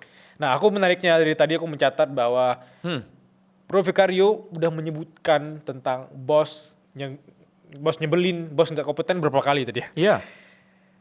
Ngomongin tentang bos yang nggak kompeten atau bos yang nyebelin, apa kriteria yang tidak disadari oleh banyak bos-bos di Indonesia, bukan leader ya, tapi banyak bos-bos di Indonesia bahwa mereka itu sebenarnya kurang kompeten, dan apa yang harus dilakukan oleh para karyawan? Oke. Jadi gue ngambil dari POV karyawannya nih, apa dari bosnya dulu? Boleh dua-duanya kalau Mas Fikri punya jawaban, karena pernah ngerasain dua-duanya kan? Iya benar. Nah jadi gue sering banget ya kan, gue kan lumayan rutin bikin konten, dan konten gue selalu yang paling rame adalah kalau ngomongin atasan yang tidak kompeten. Oh oke. Itu sering banget gitu, kayak somewhat banyak ternyata yang resonate dengan hal tersebut. Tuh. Jadi gue sendiri pun juga pernah mengalami situasi di mana gue ngerasa atasan gue tuh tidak lebih kompeten dari gue. Dan apalagi di awal karir gue ngerasa kayak, lah kalau gitu kenapa dia jadi bos gue? Dan di situ gue jadi sadar bahwa siapapun atasan kita, ya kita harus terima. Terima ya, berdamai. Ya udah, karena memang itu role yang kita dapatkan dengan orang dan dengan atasan tersebut. Karena melawan atasan, apalagi melawan dengan frontal, itu adalah resep yang paling cepat kalau kita pengen sengsara di pekerjaan. Kalau dipecat sebenarnya agak lebih santai, karena mungkin lo bakal dapat pesangon atau segala macam. Tapi yang lebih ini adalah lo gak dipecat, dan lo setiap hari dikasih kerjaan banyak, atau lo di abuse, atau lo dapat pengalaman yang tidak menyenangkan, dan bahkan bisa kena mental. Jadi first step adalah kalau punya atasan yang kayak gitu, terima dulu. Kalau gak bisa terima, cabut. Udah itu aja pilihannya. Karena lo gak akan bisa ngubah atasan lo. Orang kan berharap, waduh atasan gue harusnya kayak gini. Ya udah cari sana atasan yang seperti itu. Tuh. Nah setelah berdamai nih, kan udah agak lebih bisa rasional dulu ya kan. Kalau awal-awal kan pasti emosi. Kita lihat, kita terapkan berpikir strategis. Apa yang bisa gue kontribusiin buat atasan gue? Seringkali misalnya atasan-atasan itu karena mereka udah ada di posisi leader, mereka kurang paham dengan situasi yang ada di lapangan. Jadi kontribusi kita apa? Ya kita cover lah lapangannya. Tuh. Ketika kita cover lapangannya, jangan sampai atasan kita nggak tahu kalau kita berdarah-darah di lapangan. Makanya kita perlu untuk sering-sering progress update sama atasan kita. Nah biasanya gue menggunakan sebuah framework untuk mengupdate atasan itu dengan framework yang namanya 131. Gue belajar ini dari bukunya Dan Martell sebenarnya, judulnya Buy Back Your Time. Tapi konteksnya di dalam sini adalah ceritain satu masalah yang lo alamin minggu ini, 3 hal yang sudah lo lakukan untuk memecahkan masalah tersebut, dan 1 advice yang bakal lo minta dari atasan. Jadi lo ceritain, lo ngadepin challenge apa, lo ceritain lo sudah melakukan apa, baru lo minta advice atau minta bantuan. Tujuan di sini apa? Atasan lo jadi tahu ada masalah apa di lapangan, atasan lo tahu lo udah melakukan sesuatu, dan yang ketiga, atasan lo tahu bahwa dia tuh bisa berkontribusi dalam hal tersebut. Wah itu bagus banget. Iya, penting. Karena seringkali ada orang tuh skip 1 dari 3 ini dan itu fatal. Kenapa? Kalau lo belum apa-apa udah bilang, waduh gue udah melakuin ini. Tapi atasan lo gak punya konteks kan di lapangan lo ngerjain apa. Kalau lo belum apa-apa langsung minta tolong, atasan lo kesel. Kenapa sih dikit-dikit minta tolong lo dasar gak proaktif? Gitu. Right? Tapi kalau lu nggak minta tolong sama atasan, atasan yang inkompeten tuh makin insecure karena mereka sadar mereka nggak kompeten dan mereka makin takut kehilangan posisinya. Jadi lu harus melibatkan mereka dan lu harus respect sama mereka karena ya mau nggak mau dia adalah atasan lu. Oh. Jadi cover yang kurang dari mereka. Biasanya nih kalau gue udah ngomong kayak gini orang-orang bakal bilang, aduh tapi nanti gue bakal dimanfaatin, nanti gue pasti dikasih kerjaan banyak, nanti gue dikasih kerjaan banyak tapi gue gak dapet peningkatan secara gaji. This is why penting banget untuk lo tahu caranya bernegosiasi. Kalau lo sudah extra miles selama 6 bulan atau bahkan lebih, lo ibaratnya sudah punya izin untuk ngobrol sama atasan lo tentang career conversation. Career conversation ini sebenarnya intinya adalah minta naik gaji atau minta naik posisi. Caranya adalah kita bisa bilang, Pak, Bu, selama 6 bulan terakhir saya udah banyak cover nih A, B, dan C. Padahal kan scope kerjaan saya D, E, dan F. Nah saya pengen ngobrol nih untuk 6 bulan sampai 1 tahun ke depan kira-kira scope of work saya akan kayak gimana. Tuh. Dan gimana saya bisa grow to the next level. Atasan yang pinter tahu, oh ini orang udah mulai nih mau minta untuk mau memanen hasil dari pekerjaannya dia gitu. Nah di situ kita obrolin gitu. Saya punya aspirasi untuk saya bisa dapetin scope yang lebih besar atau bahkan kalau bisa dipromosi. Yang tentu saja itu akan menyambung dengan kenaikan secara kompensasi dan benefit. Apa yang perlu saya lakukan selama 6 bulan sampai 12 bulan ke depan sehingga saya bisa lebih besar peluangnya untuk mendapatkan hal tersebut. Dari situ kita jadi diskusi kan sama atasan. Tinggal ada 3 jenis atasan. Dia yang akan bilang kayak, nggak ada, di sini nggak ada budget, kita nggak akan mungkin bisa afford. Dan lo udah tahu jawabannya. Ya lo bisa cari tempat lain. Oke. Pada akhirnya kan kita di sini bukan kerja bakti ya. Yeah. Kalau kita udah deliver extra miles, dengan catatan sudah dalam waktu 6 bulan atau lebih, dan itu memang kita melakukan dengan bagus. Karena ada orang extra miles, tapi extra milesnya kerjaan-kerjaan yang unfortunately tidak terlalu kritikal ya. Jadi susah untuk kita nego. Kalau tahu atasannya kayak gitu, ya udah kita tahu. Ya udah ini kita menunggu aja sambil kita sebar-sebar CV di tempat lain.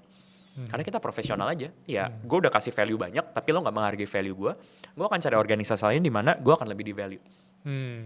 Tapi kalau ada atasan jenis yang kedua akan bilang kayak, oke, kayaknya untuk kamu bisa grow to the next level, kayaknya kamu bisa fokus untuk project-project ini. Jadi nanti ini bisa menjadi bahan kita untuk performance review yang selanjutnya. Tuh. Dan atasan yang bagus tidak akan pernah menjanjikan lo tuh pasti dipromosi. Kenapa? Karena promosi itu tidak sepenuhnya berada di tangan manajer. Di best practice organization yang besar, keputusan promosi itu biasanya ditentukan oleh panel. Panel itu ada HR, ada manajer lainnya. Sehingga itu harus dirembukin. Jadi nggak bisa sekedar manajer suka dia bisa naikin orang. Nggak kayak gitu. Kalau di organisasi yang udah ada prosesnya ya gitu. Nah jadi manajer itu tidak boleh menjanjikan. Karena jangan sampai dia udah menjanjikan. Terus tiba-tiba company-nya budget cut. Atau melimit jumlah orang yang dipromosi. Terus anaknya jadi bitter. Jadi please tidak usah menebar janji-janji palsu. Yang bikin orang itu jadinya punya pengharapan. Gitu. Nah yang ketiga adalah ya udah atasannya justru kayak oh ya saya udah ngeliat dan dia akan langsung bisa ngasih. Itu tuh bukan hal yang jarang, itu bisa kejadian. Seringkali promotion atau kenaikan gaji itu sesimpel kita minta aja. Karena atasan sudah paham kalau kita itu memang berharga. Tapi kalau kita nggak bilang, apa insentifnya dia untuk tiba-tiba naikin gaji kita? Iya sih. Iya kan, misalnya kayak, oh dia udah digaji dengan sekian gitu. Oh dia happy, dia nggak pernah komplain, kerjanya bagus-bagus aja, ya udah digaji aja segitu. Jadi ada tiga opsi tersebut. Lo ditolak mentah-mentah, lo dibilang kayaknya bisa tapi nggak sekarang, lo dikasih sekarang. Tiga-tiganya opsi yang bagus karena lo punya kejelasan. Jadi nggak usah takut buat dieksploitasi. Gitu. Karena ketika udah ada wacana ini lo bakal dieksploitasi, lo udah langsung tahu, oh ini perusahaan ini maunya gue kerja banyak tapi nggak mau bayar banyak, ya udah gue cari kerjaan lain. Tidak usah bitter-bitter dan menyalahkan, wah atasan gue gini-gini. Profesional. Gue ngerjain A sampai F, gue minta dibayar 20 juta misalnya, tapi perusahaan ini coba bisa ngasih 10 juta, ya gue akan cari perusahaan lain di mana mereka akan bisa bayar gue 20 juta. Dari situ kan kita juga dapat reality check, beneran ada gak sih di luar sana yang mau bayar 20 juta? Karena jangan-jangan kita pun juga menilai diri kita terlalu berlebihan. Iya makanya. Itu bagus buat reality check. Nah jadi sekalipun lo gak benci sama pekerjaan lo, gue sangat menyarankan setiap orang itu sering-sering lah interview. 6 bulan sekali. 1 tahun sekali. Untuk bisa menakar diri dia sendiri di luar sana tuh seperti apa. Dulu atasan gue pernah cerita, dan gue kaget waktu dia cerita kayak gini. Fik, gue tuh setiap 6 bulan sekali gue interview di tempat lain. Hah? Ngapain? Lo gak suka kerja di sini gitu? Oh enggak, justru gue tuh pengen tahu di luar sana ada peluang apa. Dan kira-kira gue bisa dibayar berapa, gue bisa punya bos kayak apa, problemnya semenarik apa. Dan dia melakukan kayak gitu. Sampai hari ini, itu udah 10 tahun dari pembicaraan itu, dia masih stay di company tersebut. Karena dia tidak menemukan company lain yang lebih bagus daripada company dia. Dan gue, waktu gue di Gojek, gue stay 5 tahun. Tapi gue interview setiap 2 bulan sekali. Kadang-kadang gak beneran nyari, ngobrol. Tapi kenapa gue bisa stay 5 tahun di startup, dan itu kan kayak selamanya ya kalau di startup. Ya karena gue bandingin sama tempat-tempat lain, kesempatan gue di Gojek waktu itu merupakan kesempatan yang paling bagus buat karir gue. Jadi manajer gak perlu insecure kalau timnya mau interview. Iya sih. Kalau emang tempat lo yang paling sesuai sama dia gak akan kemana-mana. Malah dia bisa balik-balik dan dia bersyukur. Gila ya. Dan itu sering banget loh kejadian. Dan gue sering banget, bahkan dari 10 kali gue interview, 9 kali diantaranya berakhir dengan, gila ya, gue tuh harus bersyukur dengan tempat kerja gue sekarang. Karena gue kehilangan perspektif. Terutama kalau teman-teman di sini ada yang dari fresh graduate sampai sekarang, mungkin udah 3 tahun, 5 tahun, 7 tahun, kerja di company yang sama. Lo gak punya perspektif di luar sana tuh kayak apa. Ngobrol deh. Jadi lo tahu dan lo lebih bisa menghargai. Atau bahkan lo jadi tahu lo tuh sebenarnya bisa dihargai lebih di tempat lain, dan lo cari, silahkan. Karena kalau lo stay di dalam perusahaan tapi sebenarnya lo di dalamnya udah toxic, itu akan merugikan perusahaan. Jadi perusahaan pun juga gak usah takut kalau kehilangan orang. Karena yang paling penting, lo kehilangan orang-orang yang memang sudah pada siklus waktunya dia itu pergi. Gitu, makanya kalau di dunia HR itu nggak cuma kita ngomong yang namanya attrition atau orang cabut, tapi ngomong regrettable attrition. Apa tuh? Regrettable attrition itu adalah orang yang cabut dan kita tuh menyesali dia itu cabut. Jadi orang cabut itu tuh udah lumrah. Yeah. Yang perlu kita sebagai leader untuk jaga adalah orang-orang yang menurut kita tuh harusnya nggak cabut, bisa banget kita pertahanin, tapi cabut gara-gara kita mismanagement. Kita nggak ngasih dia gaji yang bagus, kita nggak ngasih dia kerjaan yang menarik. Tapi kalau orang cabut tuh itu wajar banget. Apalagi sekarang. Siapa sih orang yang beraspirasi akan tinggal di sebuah pekerjaan sampai seumur hidupnya? Semakin sedikit ya, masih ada pasti, tapi udah semakin sedikit gitu. Jadi karena opsi banyak sekali. Betul. Dan tadi kalau buat leader, gue belajar banget dari buku yang judulnya The Alliance. Ini buku ini ditulis sama Reid Hoffman, foundernya of LinkedIn, dan dia ngebahas tentang talent management di Silicon Valley. Karena di Silicon Valley yang terjadi adalah orang tuh udah biasa banget kan pindah startup gitu. Jadi fokus mereka adalah manajer sama tim akan bilang, gue tahu lu paling di sini cuma 2 tahun. Gimana caranya di 2 tahun ini supaya lo menang dan gue menang, kita make the good memory together. Kita udah nggak usah ngomongin jangka panjang atau yang jauh-jauh kayak gimana. Kita ngomongin konkretnya kita mau ngerjain apa nih 2 tahun ke depan. Dan itu pembicaraan yang open. Wow. Gitu. Termasuk manajer kayak tadi, kalau manajer yang nggak kompeten, open aja. Untuk bagian ini saya nggak terlalu familiar, misalnya AI. Untuk AI ini saya lumayan agak overwhelmed, saya nggak terlalu paham. Kamu kelihatannya punya minat di dunia AI, gimana kalau untuk kedepannya kamu bakal lebih banyak cover ke AI dan nanti kamu ajarin saya. Manajer yang kayak gitu lebih respectable daripada dia sotoy dan tim tuh tahu kalau dia sebenarnya nggak tahu. Ya, karena kalau kita sebagai leader nggak kompeten dan bawahan kita kompeten, terus kita punya sok-sok tahu dan ngomongin hal-hal yang sekiranya kita anggap pintar, mereka diketawain lah sama mereka. Bos ngomong apa sih bos, nggak jelas bos gitu. Ya terima aja, kita leader tuh bukan orang yang sempurna. Kita wajar nggak tahu, dunia ini VUCA. Ya. Kita belajar bareng-bareng. Wow, itu bagus banget. Aku dapat insight yang baru ya. Aku selama ini nggak pernah ngeliat kacamata bahwa penting juga loh interview at least 6 bulan sekali. Ya. Untuk kita ngeliat reality check kalau memang, atau untuk kita count blessing bahwa wah ternyata sangat bersyukur aku masih bisa kerja di sini ya. Itu penting sekali, dan banyak yang manajer atau atasan yang baper mungkin karena mereka tidak pernah memahami konteks itu gitu. Betul. Betul. Atau kalau ditarik ke fase pertemanan, tadi aku kepikiran hal ini gitu. Ya. Kadang kita nggak sadar seberapa bervalue teman kita sendiri di mata orang lain. Ya. Karena apa? Karena kita cuma take it for granted, ini teman lama gua kan. Ya. Nah di mata orang lain itu kalau ketemu Vicario itu mahal sekali harganya. Ya. Lo harus bayar mahal untuk bisa ngobrol sama Vicario. Karena gua teman, gua take it for granted, gua nggak pernah gali ilmu lu gitu. Ya.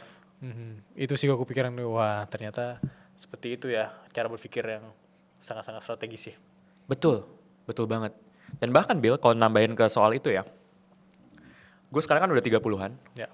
dan di umur 30-an, pertemanan itu semakin sulit. Cara kita berteman beda. Di umur, mungkin dari sampai kita kuliah ya, Ya. pertemanan itu ditentukan dengan jarak. Siapa teman sekelas kita, Ya. siapa teman satu jurusan kita, ya otomatis kita akan berteman sama mereka. Begitu bekerja, ini udah langsung beda. Pertemanan itu tidak hanya didefinisikan sebagai kita itu dekat sama siapa secara fisik, karena bisa jadi kita kerja sama seseorang di pekerjaan tapi kita nggak mau berteman sama dia karena kita nggak cocok. Tapi kedekatannya itu lebih kedekatan emosional. Makanya kita mesti benar-benar tahu kita itu pengen dikelilingi dengan orang-orang yang seperti apa. Nah, seringkali kita itu tidak intensional untuk mengkurasi pertemanan kita. Kita berteman sama orang yang memang ada di sekitar kita tanpa sadar kalau mereka itu sebenarnya menghambat diri kita untuk maju ke level yang selanjutnya. Dan itu bukan hal yang gampang karena mungkin dulu kita temenan deket, tapi at one point kayaknya kita akan lebih cocok dengan pertemanan yang lain. Ya. Bukan berarti kita musuhin mereka, tapi kita pelan-pelan menjauh karena kita akan menghabiskan lebih banyak waktu kita sama teman-teman kita yang lain yang akan lebih sevisi dan lebih setujuan dengan diri kita saat ini. Nah, jadi penting banget untuk kita mengkurasi. Kita tuh mau berteman dengan siapa. Gue udah beberapa tahun ini punya yang namanya friendship relationship management. Di dunia sales ada yang namanya customer relationship management. Yeah. Basically lo list down siapa klien-klien, terus akan kayak gimana. Gue punya hal itu buat pertemanan. Gue listing down di awal tahun kemarin. Tahun ini tuh gue pengen menjaga hubungan sama siapa. Dan apa yang udah gue obrolin terakhir sama dia. Dan kapan next time gue pengen ngobrol sama dia. Jadi bener-bener gue planning. Di konteks gue, seorang bapak, satu anak yang dimana waktu gue udah banyak habis buat keluarga gue, buat bisnis gue, pertemanan itu bakal menjadi hal yang gue nggak pikirkan kalau gue nggak beneran seriusin itu. Makanya dari situ setiap kali gue datang ke Indonesia, gue udah list down nih, siapa nih yang mau gue ketemuin kali ini. Biasanya akhirnya lihat lagi jadwalnya cocok apa enggak gitu. Ya. Tapi hari ini nanti malam gue akan ngobrol sama seorang temen gue, dia udah berumur banget, udah 60 tahunan, dan dia adalah salah satu direktur di sebuah perusahaan, tapi dia masih mau belajar sama gue. Luar biasa. Dan gue kenapa gue pengen make time sama dia? Karena gue salut. Kok bisa ya orang di umur segitu masih mau belajarnya sama orang yang jauh lebih muda lagi. Kan tuh keren banget ya secara kemauan dia buat belajar. Karena dia lihat value yang besar di lu gitu. Iya. Dan sebenarnya value itu tidak harus datang dari orang yang kita lihat ada di media sosial atau gimana. Itu benar yang kayak Bilal bilang. Mungkin orang itu tuh ada di sekitar kita, tapi kita tidak melihat value tersebut karena kita silau dengan apa yang kita lihat di luar sana. Kayak teman berkelas itu bisa ada di mana aja. Dan tugas kita adalah mencari orang-orang yang seperti itu. Jadi lihat lagi phone book, lihat lagi WhatsApp. Siapa nih teman-teman berkelas yang selama ini gue tuh pengen banget lebih banyak lagi spend time waktu sama dia, tapi gue enggak. Reach out to them, ajak mereka ngopi gitu. Dan buat orang-orang kayak gitu itu hal yang sangat menyanjung. Iya. Lu bahkan bisa menggunakan nama gue, lu bisa bilang, gue habis denger podcastnya Vicario sama Bilal, dan gue merasa bahwa lu adalah teman berkelas buat gue gitu. Karena setiap kali gue ngobrol sama gue tuh dapet insight bagus gitu.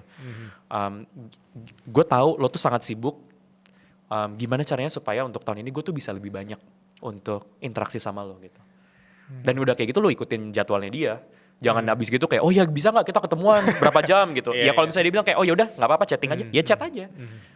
Call aja gitu. Jangan juga kalau udah kayak gitu lo langsung minta waktunya yang super banyak gitu. Mulai dari yang kecil-kecil. Karena semakin lo menumpuk dan dia merasa interaksi sama lo bagus, dia akan lebih mau spend time sama lo. Dan jangan pas langsung ketemu langsung kita bisa bikin bisnis apa nih. Iya. Itu kan kayak ketemu orang baru di dalam konteks hubungan, kita bisa nikah kapan nih? Iya, makanya. Iya kan? Ya kita temenan dulu aja gitu. Dan di awal tadi aku sempat nge-circle ini di catatan aku ketika surround yourself dengan circle tangguh kan. Iya. Itu menurut aku poin yang penting sekali, kayak tadi surround yourself dengan teman-teman yang berkelas gitu. Karena menurut aku ketika kita mengelilingi diri kita dengan circle yang luar biasa, orang yang tangguh, orang yang kuat, orang-orang yang berkelas, kita di sana juga ketika kita mau share sesuatu yang bentuknya achievement atau sesuatu yang besar nggak kelihatan bragging lagi gitu. Bener. Itu udah sesuatu hal yang wajar karena kita orang-orang yang berkelas gitu. Bener. Tapi kalau kita di circle yang menurut aku selalu terkesan sangat pesimis gitu. Kita cerita, wah tadi gue ke suara berkelas nih, gue ini, lu mau pamer. Itu bisa aja. Iya, Itu bisa aja. Itu aku bener, pernah ngalami fase dimana pernah aku cuma share ini, suatu bentuk achievement, tapi terkesan kayak jadi saingan gitu loh. Ya. Yes, betul banget. Jadi ketika kita nyambung ke poin yang Bila bilang, ketika kita dikelilingi orang-orang tangguh dan suportif, Yes. itu akan ngebantu kita untuk naik bareng-bareng. Gitu. Karena tangguh mungkin ada, tapi kalau malah jadi kompetitif, kita malah jadi kayak, karena gue juga pernah berada di situasi seperti itu. Jadi kayak, kok rasanya kayak jadi kayak kompetisi ya. Buat gue sih kita nggak berkompetisi ya. Tapi kalau lo merasa kita berkompetisi, ya oke. Karena gue jadi nggak nyaman juga interaksinya gitu. Apa-apa dibanding-bandingin gitu kan sama dia gitu. Gue kan gue tadi ikut programnya Krisdo. Gue ikut ke komunitasnya dan dia punya satu kolom di komunitasnya namanya Breakboard. Break itu kayak lo boleh pamer apapun yang mau lo iniin. Oke. Lo silahkan pamer, no judgment gitu. Oke, bagus. Dan dia tuh bahkan pernah bilang di salah satu grup coachnya, dia bilang kayak gini, lo mau pamer lo dapat $100 juga nggak apa-apa. Karena mungkin buat lo $100 pertama lo secara online, itu adalah hal yang sangat berharga buat lo. Jadi kita tidak akan menjudge lo seperti itu. Dan gue gara-gara dia ngomong kayak gitu, gue mikir kayak ya udah deh, gue kemarin akhirnya awal bulan ini gue pamer deh di situ gitu, achievement gue, karena beberapa bulan terakhir gue lebih fokus di sosial media, gue mengubah beberapa hal di bisnis gue dan gue pamer di situ. Sedangkan kalau gue tiba-tiba pamer di sosial media kan apaan sih lu flexing banget gitu, karena kita akan terekspos dengan orang-orang yang mungkin tidak cocok untuk mengkonsumsi hal tersebut. Tapi di situ orang-orang langsung kayak wah gila keren banget, mau belajar dong gini. Kita saling nge-push satu sama lain. Mungkin juga karena di circle itu memang kita isinya bukan kompetitor ya. Isinya orang-orang Amerika semua, kita nggak, justru malah pengen saling tolong gitu. Kayak tadi yang tangguh dan yang suportif. Kelingin orang-orang yang kayak justru seneng kalau orang lain itu tuh maju. Dan itu mindset yang menurut gue perlu lebih banyak lagi sih ada di sini. Karena gue rasa sekarang dengan banyaknya konten-konten self-dev, makin banyak orang yang tangguh. Kerja keras. Tapi juga semakin banyak orang yang ultra kompetitif dan pengen dia itu jadi yang terbaik. Padahal coba kita balik lagi. Apa sih poinnya jadi yang terbaik? Emang apa? Apa yang akan lo dapetin? Dan ini bisa dalam, Bil. Butuh apa? Butuh pengakuan. Butuh dihormatin. Butuh dianggap orang yang paling keren. Kalau emang kayak gitu, coba refleksi lagi, kira-kira ini tuh sumbernya dari mana? Karena jangan sampai kita itu termotivasi, tapi kita termotivasi karena bensin yang kotor. Gue tahu ini semua dari pengalaman pribadi gue, karena dari dulu, dari kecil, gue berprestasi, masuk sekolah, idaman, masuk kantor-kantor yang keren. Beberapa kali motivasinya adalah karena gue butuh pengakuan. Gue ngerasa diri gue tuh baru berharga kalau gue dapet apa yang orang lain mau. Itu ngebantu gue buat dapetin apa yang keren di mata dunia. I become better, but inside I'm bitter. Gue pahit. Karena kenapa? Tiap kali ngeliat orang yang lebih sukses dari gue, kenapa sih dia kayak gitu? Kenapa sih dia begini? Kenapa sih dia begitu? Dan akhirnya insecure. Apalagi ya gitu. Itulah kalau kita ibarat kendaraan jalan dengan bensin yang kotor. Karena kita berangkat dari gue kurang apa. Tapi belakangan ini gue lagi mencoba untuk memulai dengan bensin yang bersih. Bedanya apa? Bensin yang bersih itu bukan mulai dengan gue kurangnya apa. Tapi gue itu ada di dunia ini, gue itu punya potensi sebesar apa sih? Ketika suatu saat gue mati dan gue gak ada lagi di dunia ini, gue tuh pengen punya legacy apa sih yang ditinggalin. Gak mau dong anak gue inget gue sebagai bapak gue yang tiap hari tiktokan terus berjam-jam. Kalau ada orang yang mau kayak gitu, it's fine, nggak masalah. Tapi gue nggak mau kayak gitu. Yang gue mau tuh apa? Gue bisa kerja, dimana kerjaan gue itu hal yang sangat gue sukai, gue mencintai, dan gue bisa mengerjakan hal yang bener-bener bikin gue sangat penasaran. Gue bisa berdampak buat banyak orang, dan gue bisa menjadi pribadi juga yang menyayangi orang-orang di sekitar gue. Ketika motivasi kita mulainya dari situ, kita nggak usah peduli dengan kompetisi dan nggak peduli tentang gue harus lebih banyak follower atau gue harus lebih apa daripada orang lain, karena kita akan punya jalan kita masing-masing. Nah, jadi kalau buat teman-teman berkelas di sini yang bahkan bukan cuma sekedar mencari motivasi ya, tapi pengen mencari motivasi yang bersih, mulai itu dari situ. Mhm. Gitu. Dan apapun yang dilakuin di sini, karir lo tuh nggak harus yang paling prestisius, nggak harus yang paling glamorous, tapi yang penting lo jalanin dengan serius. Mhm. Lo jalanin sesuai dengan apa yang lo kira adalah potensi terbaik buat diri lo, dan lo lakuin usaha lo sebaik mungkin setiap hari. Tadi aku ada tulis langsung kalimat yang bagus banget ketika Bro Vicario bilang, gue nggak mau dong kelihatan main TikTok lama-lama di depan anak gue. Ya. Dan aku bikin kalimat yang menurut aku ini bagus ya. Gimana ini refleksi bagi aku pribadi juga. Hmm. Coba lakuin hal-hal yang kamu itu nggak mau Ya. melakukan sesuatu yang anak kamu itu malu ngeliat itu gitu. Iya. Lakuin sesuatu yang walaupun nggak ada orang yang lihat, tapi kontekskan anak kamu lihat kamu lakuin itu, Iya. anak kamu itu bangga gitu. Iya. Baik itu dalam bentuk karya, bisnis atau apapun itu ayah aku, itu ibu aku gitu. Iya. Itu bagus banget. Ya. Exactly. Dan itu mungkin perspektif yang gue makin dapat sejak gue jadi bapak ya. Apalagi anak gue laki-laki. Jadi kayak gue sangat berharap, ya of course mimpi gue kalau misalnya dia bisa jadi versi terbaik dari dirinya gitu. Dan gue bisa memainkan peranan di situ. Tapi apa hak gue untuk mengekspektasikan dia melakukan yang terbaik kalau gue nggak melakukan yang terbaik? Apa hak gue untuk nge-push dia jadi versi yang lebih baik kalau gue masih males-malesan dan gue mau membuang-buang potensi gue gitu. Nah justru adanya dia itu benar-benar nge-push gue untuk jadi lebih sehat, jadi lebih tetap mengembangkan diri gitu. Karena banyak orang yang ya apalagi ya, gue dulu sebelum punya anak udah diingetin, elah nanti lo udah punya anak, lo bakal gemuk, lo bakal gak sehat, lo bakal stres, lo bakal apa gitu. Tapi justru setelah gue punya anak, gue jadi makin sehat. Karena gue ngeliat dia dan gue pengen, gue bisa suatu hari nanti ketika dia udah gede, gue masih bisa sehat dan main sama dia. Gue bisa main sama cucu gue bisa gendong cucu gue. Apalagi, orang tua gue tuh dulu kena penyakit keras. Bokap gue kena penyakit jantung, nyokap gue kena cancer. Puji Tuhan mereka masih hidup. Tapi itu memberikan perspektif terhadap kesehatan tuh sepenting itu buat di-maintain. Nah jadi itu juga bagian dari kita memaksimalkan potensi kan. Kita jaga diri kita, karena dengan kita ngejagain diri kita, kita bisa ngejaga orang-orang yang di sekitar kita yang kita sayangin. Dan gue seneng banget, kayak gue berapa kali misalnya gue lagi push up di rumah, terus anak gue datang dan dia ngeliatin gitu. Jadi mungkin dia terekspos dari kecil, oh bapak gue tuh suka olahraga. Olahraga tuh bagian yang lumrah gitu dari kehidupan gue sehari-hari. Coba bayangkan, kamu yang masih menonton ini punya tempat kerja yang keren, kantor yang super nyaman, yang bikin kamu kerjanya lebih produktif. Yap, gak semua orang punya kantornya sendiri, tapi sekarang kamu bisa sewa kantor keren di V-Office. Harganya mulai dari 150 ribuan per bulan. Gak percaya? Bisa cek langsung V-Office. 3 pertanyaan dari teman-teman suara berkelas. Ya. Pertanyaan pertama dari Ocella. Kak, aku orangnya sangat-sangat overthinking. Kata temanku mungkin itu adalah fasenya imposter syndrome. Bagaimana cara menghadapi imposter syndrome ini di usia aku yang masih sangat muda? Oke. Pertama, sebenarnya imposter syndrome itu bagus. Karena tandanya lo itu melakukan sesuatu yang mungkin sedikit atau di atas kemampuan lo. Jadi instead of lo ngerasa itu sebuah fitur yang jelek, lo harus justru merasa bangga sama diri lo sendiri. Karena lo artinya menempatkan diri lo di tempat di mana lo bisa bertumbuh.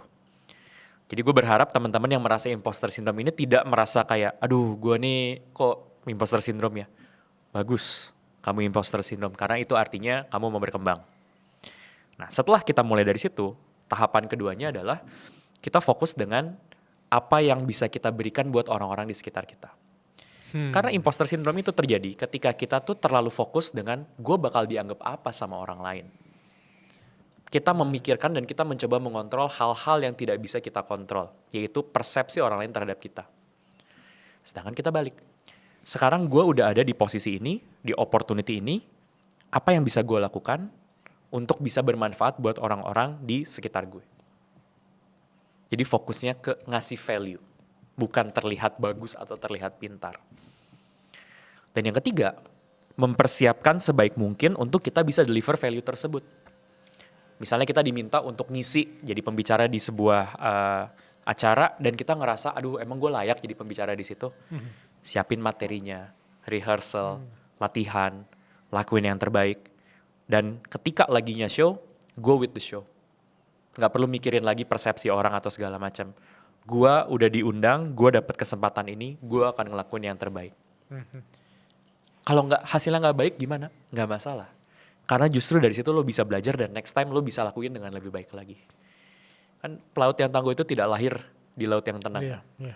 Semua kan dimulai dengan kita mengasah diri kita terus dan makin lama kita jadinya makin jago. Dan imposter syndrome itu tidak akan pernah hilang. Selama lo selalu menaruh diri lo di titik-titik yang membuat lo itu bertumbuh. 3 tahun yang lalu ketika gue baru pertama kali full time, gue imposter syndrome banget kalau gue harus deliver training di depan orang-orang yang jauh lebih senior dari gue. Siapa lu? Gitu. Mereka udah umur 40 tahun, 50 tahun, udah kerja jauh lebih lama dari gue. Dan gue beneran merasa iya ya, siapa gue ya, gue bisa apa gitu. Tapi the fact that, company tersebut melihat gue itu bisa deliver. Dan gue dapat kesempatan buat deliver. Sekarang fokus gue gimana caranya gue bisa add value dan memastikan delivery gue bagus. Kayaknya gue siapin modulnya, gue latihan. Dan pas lagi gue deliver, gue fokus gimana gue bisa memberikan yang terbaik buat mereka. Dan gue dapat rating 9,9 dari 10. Di situ membuktikan lebih ke kadang-kadang kita pun juga terlalu keras sama diri kita sendiri. Kita merasa kita kok kayaknya kurang, padahal ternyata kita udah cukup oke. Dan kalau kita memang kurang ya kita bisa improve lagi ke depannya. Ya, aku juga pernah di fase seperti itu, kayak kenapa nggak kepikiran kalau kita diundang oleh satu company atau kita diharapkan pada orang-orang yang sangat-sangat luar biasa, kita look up, terus kenapa kita harus ciut gitu dengan berpikir bahwa wah dia udah besar nih, gue belum siapa-siapa. Itu oke kalau pakai kacamata humility gitu, lo humble kan. Tapi karena dia udah mempercayakan kita, kenapa nggak lo berpikir bahwa you're safe to be seen, mereka percaya sama lo punya trust dan do your best. Yes. Kita ke pertanyaan kedua. Pertanyaan kedua dari Zar Ar-Rahman. Dia nanya, halo kak, izin bertanya. Cara melatih hard conversation dengan orang terdekat kita, karena aku sangat takut untuk ngobrol sama orang terdekat tentang hal-hal yang sangat berat. Cara berlatih atau cara bisa komunikasi, terutama dalam konteks yang berat. Oke. Gue suka banget dengan pertanyaan ini. Karena banyak orang mau belajar komunikasi, tapi seringkali mereka mulai dengan jalurnya public speaking. Gue gak bilang itu salah. Tapi public speaking itu kegunaannya tidak sesering itu. Seberapa sering sih kita harus ngomong di depan banyak orang? Dan gue ngomong ini sebagai sudut pandang public speaker. Gue udah ngelakuin public speaking 17-18 tahun. Dan gue jauh lebih sering untuk having private conversation daripada public speaking. Kenapa? Karena private conversation adalah bagian dari kehidupan kita sehari-hari. Sekarang gue ngobrol sama lo. Kemarin gue ngobrol sama tim. Tadi gue ngobrol sama klien. Itu kan sebenarnya private. Dan kenapa private conversation itu skill yang sangat underrated? Karena satu, kita memang tadi makainya sering. Kedua, ini tuh susah. Karena secara emosi tuh bakal lebih intensif. Kalau kita public speaking, misalnya di audience ada yang mungkin bosan atau nggak suka, ya mungkin mereka juga nggak akan bisa ngomong kayak gimana. Kita ngeliat mereka main handphone, oh ya sudahlah. Tapi kalau kita one on one, ya kita harus ketemu. Misalnya gue menyampaikan berita buruk sama Bilal, terus Bilal baper, ya gue harus dealing dengan perasaan Bilal di depan gue. Ditambah lagi yang ketiga, kita tidak terbiasa. Mungkin sebagai orang Indonesia juga kita tidak terbiasa dengan berkonflik dan ngomongin hal-hal yang sensitif. Karena kita lebih pilih damai, hal yang bagus-bagus aja, cenderung jadinya toxic positivity. Padahal hal tidak baik itu adalah realita dari kehidupan kita. Jadi gue pengen thank you banget buat yang nanya pertanyaan ini karena itu menurut gue sangat spot on dan sangat sering kepake. Sekarang gimana caranya kita bisa lebih jago untuk having a difficult conversation? Pertama, kita mesti punya strategi kalau kita mau punya difficult conversation. Strateginya adalah, ini framework komunikasi, gue tulis juga di buku gue namanya Think, Feel, Do. Think, Feel, Do. Pikirin apa yang kita ingin orang itu pikirkan, think, apa yang kita ingin lawan bicara kita rasakan, apa yang kita ingin lawan bicara kita lakukan.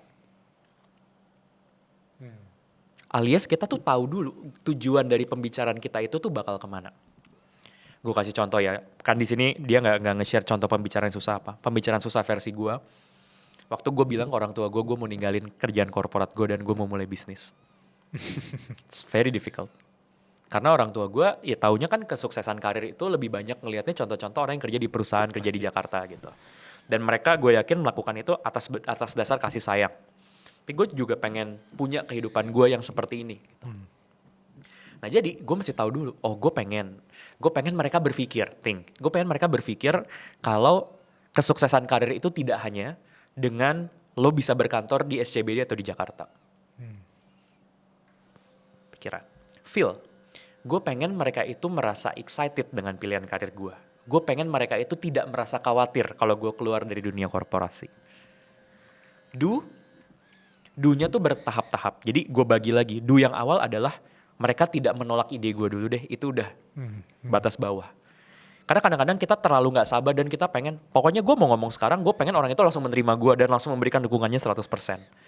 Buat gue kalau misalnya orang tua gue tidak menolak dulu aja udah bagus. Bisa mendukung, bisa dengan sangat bangga menceritakan kepada orang-orang kalau gue memilih karir ini, itu udah poin plus.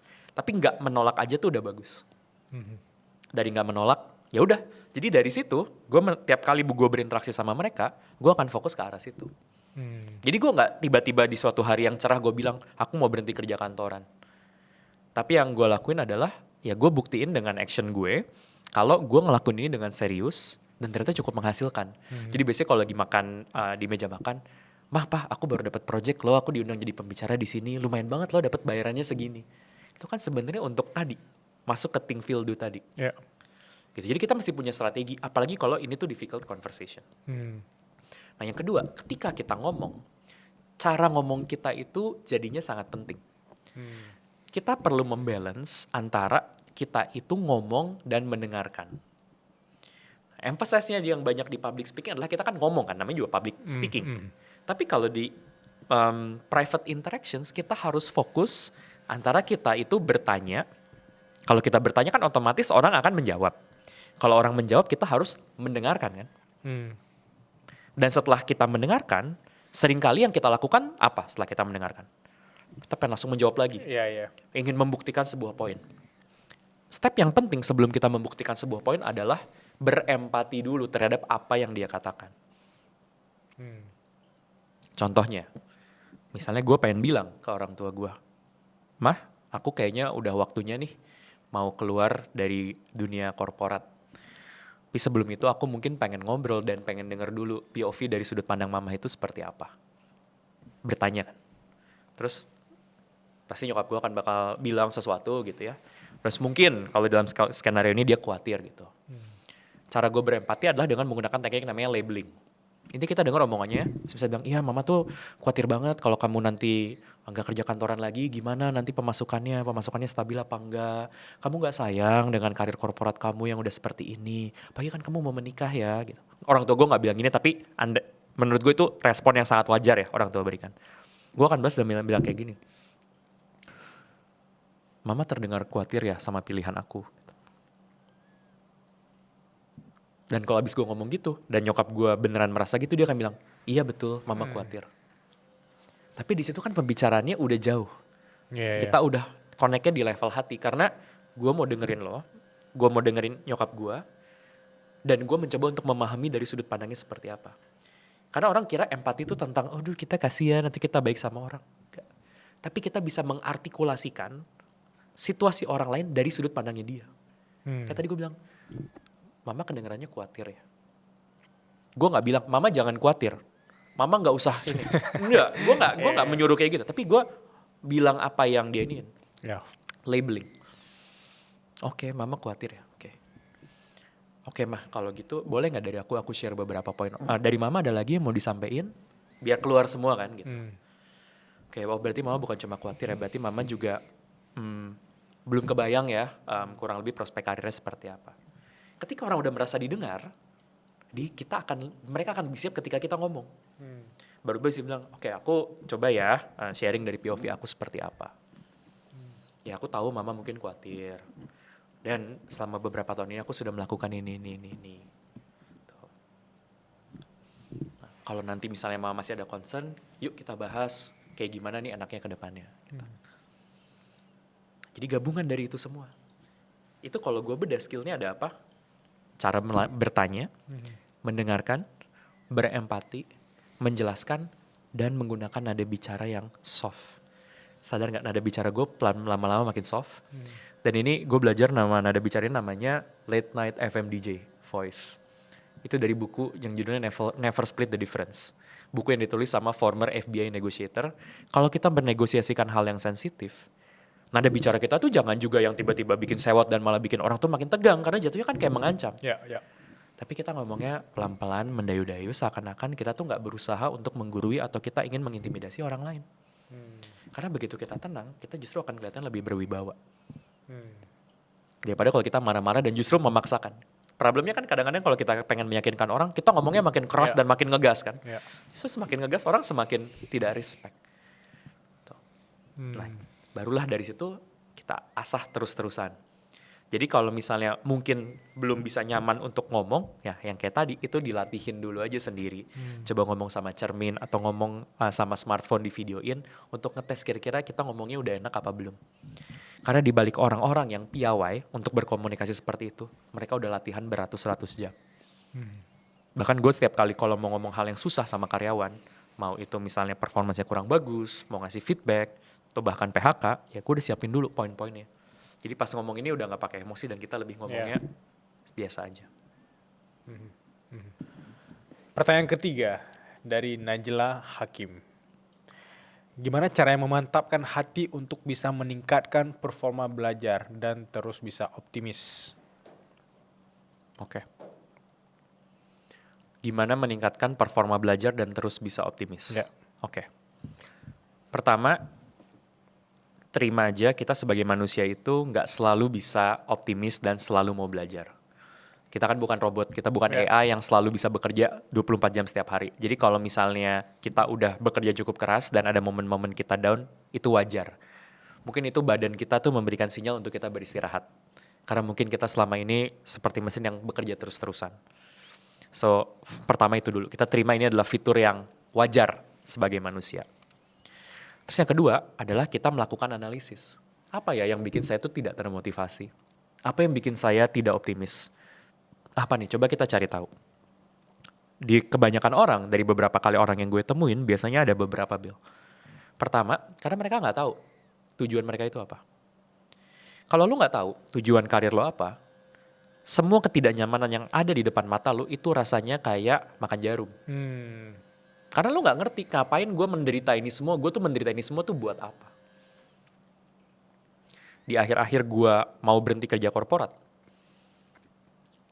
di titik dimana gue udah yakin gue mau cabut, tapi gue masih harus kerja, justru gue lebih mengilhami pekerjaan gue. Karena setiap kali gaji masuk, buat gue itu adalah sambungan nyawa gue ketika nanti gue berbisnis. Karena gue punya motivasi bahwa ini tuh ada nih, ini kerjaan gue susah dan kerjaan gue kadang-kadang menyebalkan, tapi duitnya ini akan gue pakai untuk membangun mimpi gue. Karena gue tahu mimpi gue apa. Nah buat teman yang ada di sini, cari tahu dulu, emang tujuan lo apa? Mimpi lo tuh apa? Apa yang pengen lo capai?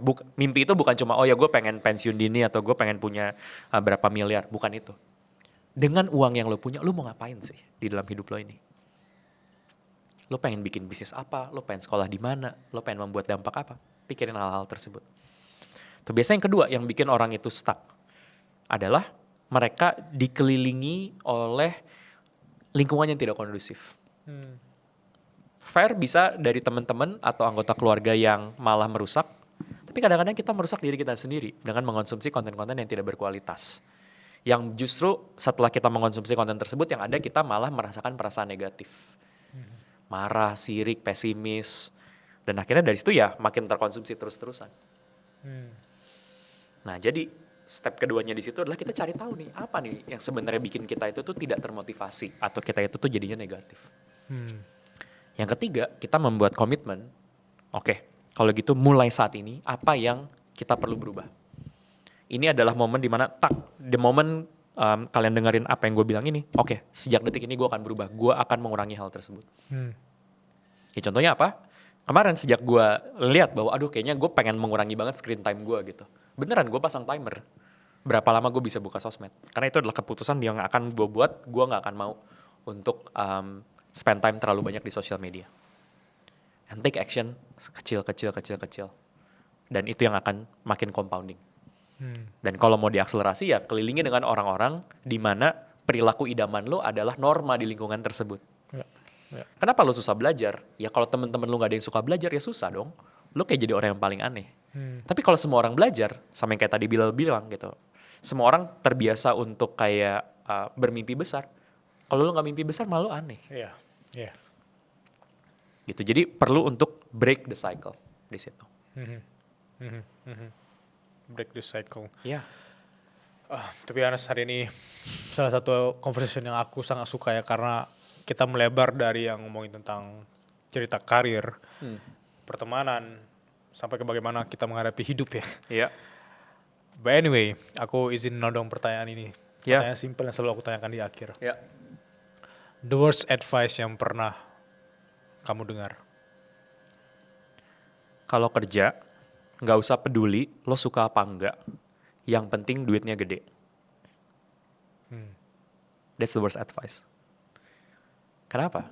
Karena advice kayak gitu membuat kita itu menjalankan pekerjaan kita dengan rasa takut, rasa serakah, transaksional. Dan kita akan nge-treat weekend kita itu sebagai sarana untuk kabur dari pekerjaan kita. Makanya, thank God it's Friday. Yes, ini udah weekend. Oke, akhirnya gua nggak harus lagi terbelenggu. Jadi kita punya asosiasi yang sangat negatif. Karena kita melihat pekerjaan itu harusnya tidak menyenangkan, harusnya hanya uang saja, dan harusnya ya udah ya emang tujuannya seperti itu. Advice dari situ gue jadi belajar kalau gue justru ingin punya pekerjaan di mana gue tuh gak butuh liburan dari pekerjaan tersebut. Iya.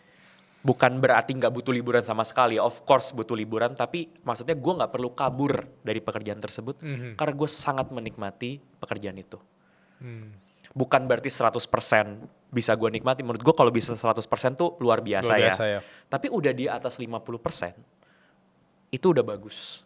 Ketika lo spend sebagian besar waktu lo untuk melakukan hal-hal yang memang menyenangkan, lo jago, lo dibayar, dan bermanfaat buat orang lain.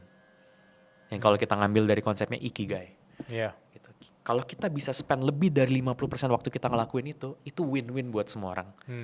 Lo bakal happy, lo eventually akan dibayar mahal, lo akan bisa memberikan dampak positif buat orang lain, dan lo gak perlu menunggu hari di mana tabungan lo atau aset lo mencapai sebuah titik buat lo tuh bisa bahagia dan menikmati hari-hari lo. Gue gak percaya dengan konsep sekarang kerja sampai tifus, sampai begitu dapat uang sekian, maka lo akan bisa menghidupi hidup yang lo mau. Lo bisa menghidupi hidup yang lo mau mulai dari sekarang. Bukan berarti, Fik gue mau santai-santai di pantai gitu. Gue sih ragu banget kalau lo mau santai-santai di pantai. Yang lo mau adalah lo pengen punya hidup yang bermakna, tapi seringkali kita tidak menghabiskan waktu untuk memikirkan, lo tuh pengen punya hidup yang seperti apa. Gue udah mikirin, hidup ideal versi gue adalah gue masih tetap ingin bekerja sampai kapanpun. Tapi mungkin semakin kesana, orientasi gue terhadap uang udah semakin turun. Gue semakin banyak melakukan hal-hal yang mungkin tidak hanya menjadikan uang sebagai indikator utama, tapi mungkin dampak atau hal-hal lainnya. Tapi gue bakal kerja sampai kapanpun. Karena gue menikmati sekali hal itu. Dan gue sangat mengajak teman-teman di sini untuk mencari dari dalam dirinya, apa sih yang bermakna buat lo, dan lebih banyak lagi hal yang bisa lo dapatkan. Lo gak harus nunggu pensiun dan punya uang sebanyak itu untuk menikmati. Contoh yang paling praktikal. Ada orang yang banyak, pokoknya suatu hari nanti gue tuh pengen pensiun dan gue pengen jadi dosen. Lo kalau emang suka ngajar gak usah nunggu pensiun dan jadi dosen. Lo buka webinar, lo bikin kelas. Lo bikin kelas gratis pasti ada yang datang. Collab lah sama misalnya Bila atau sama siapa gitu ya. Untuk datangin audiens, kalau gratis pasti banyak yang mau datang. Kenapa harus nunggu pensiun? Mau buka yayasan, kenapa harus nunggu pensiun? Kan bisa juga berdonasi setiap hari. Ya kan, kalau mau bikin bakti sosial itu juga bisa. gitu. Jadi nggak usah kita nunggu sampai suatu hari nanti. Kenapa? Karena belum tentu kita punya hari itu. Dulu aku pengen punya talk show, tapi aku kira kenapa harus menunggu orang untuk bikin talk show? Kenapa nggak aku bikin episode pertama di podcast? Luar biasa. Dan sampai kemudian jadi identitas dan semua orang harus ke Suara Berkelas untuk ngobrol hal ini. Ya, dan aku sangat senang ngobrol sama Mas Vikario hari ini. Aku dapat banyak insight dan aku harap teman-teman juga bisa mencatat banyak hal hari ini. Dan satu hal yang ingin aku ucapkan di akhir kalimat ini, ketika tadi ngomongin tentang makna hidup atau ikigai, aku bilang bahwa aku nggak tahu 10 tahun, 20 tahun, 30 tahun ke depan aku hidup seperti apa, tapi aku hanya tahu aku ingin hidup menginspirasi diriku sendiri dan menginspirasi banyak orang. Itu aja menurut gue udah cukup. Kita nggak harus tahu specifically gue akan punya bisnis apa, angkanya berapa, gue tinggal di mana. Cukup kita tahu gue pengen hidup di kondisi yang seperti apa sih. Dan tadi Bila udah mengartikulasikan. Thank you so much, Bro Vicario. Dan bagi teman-teman yang mau belajar lebih detail, isi kepalanya Vicario Ronaldo, aku menyarankan untuk kalian baca buku Solid Skills, dan aku bakal taruh linknya di deskripsi. Thank you so much.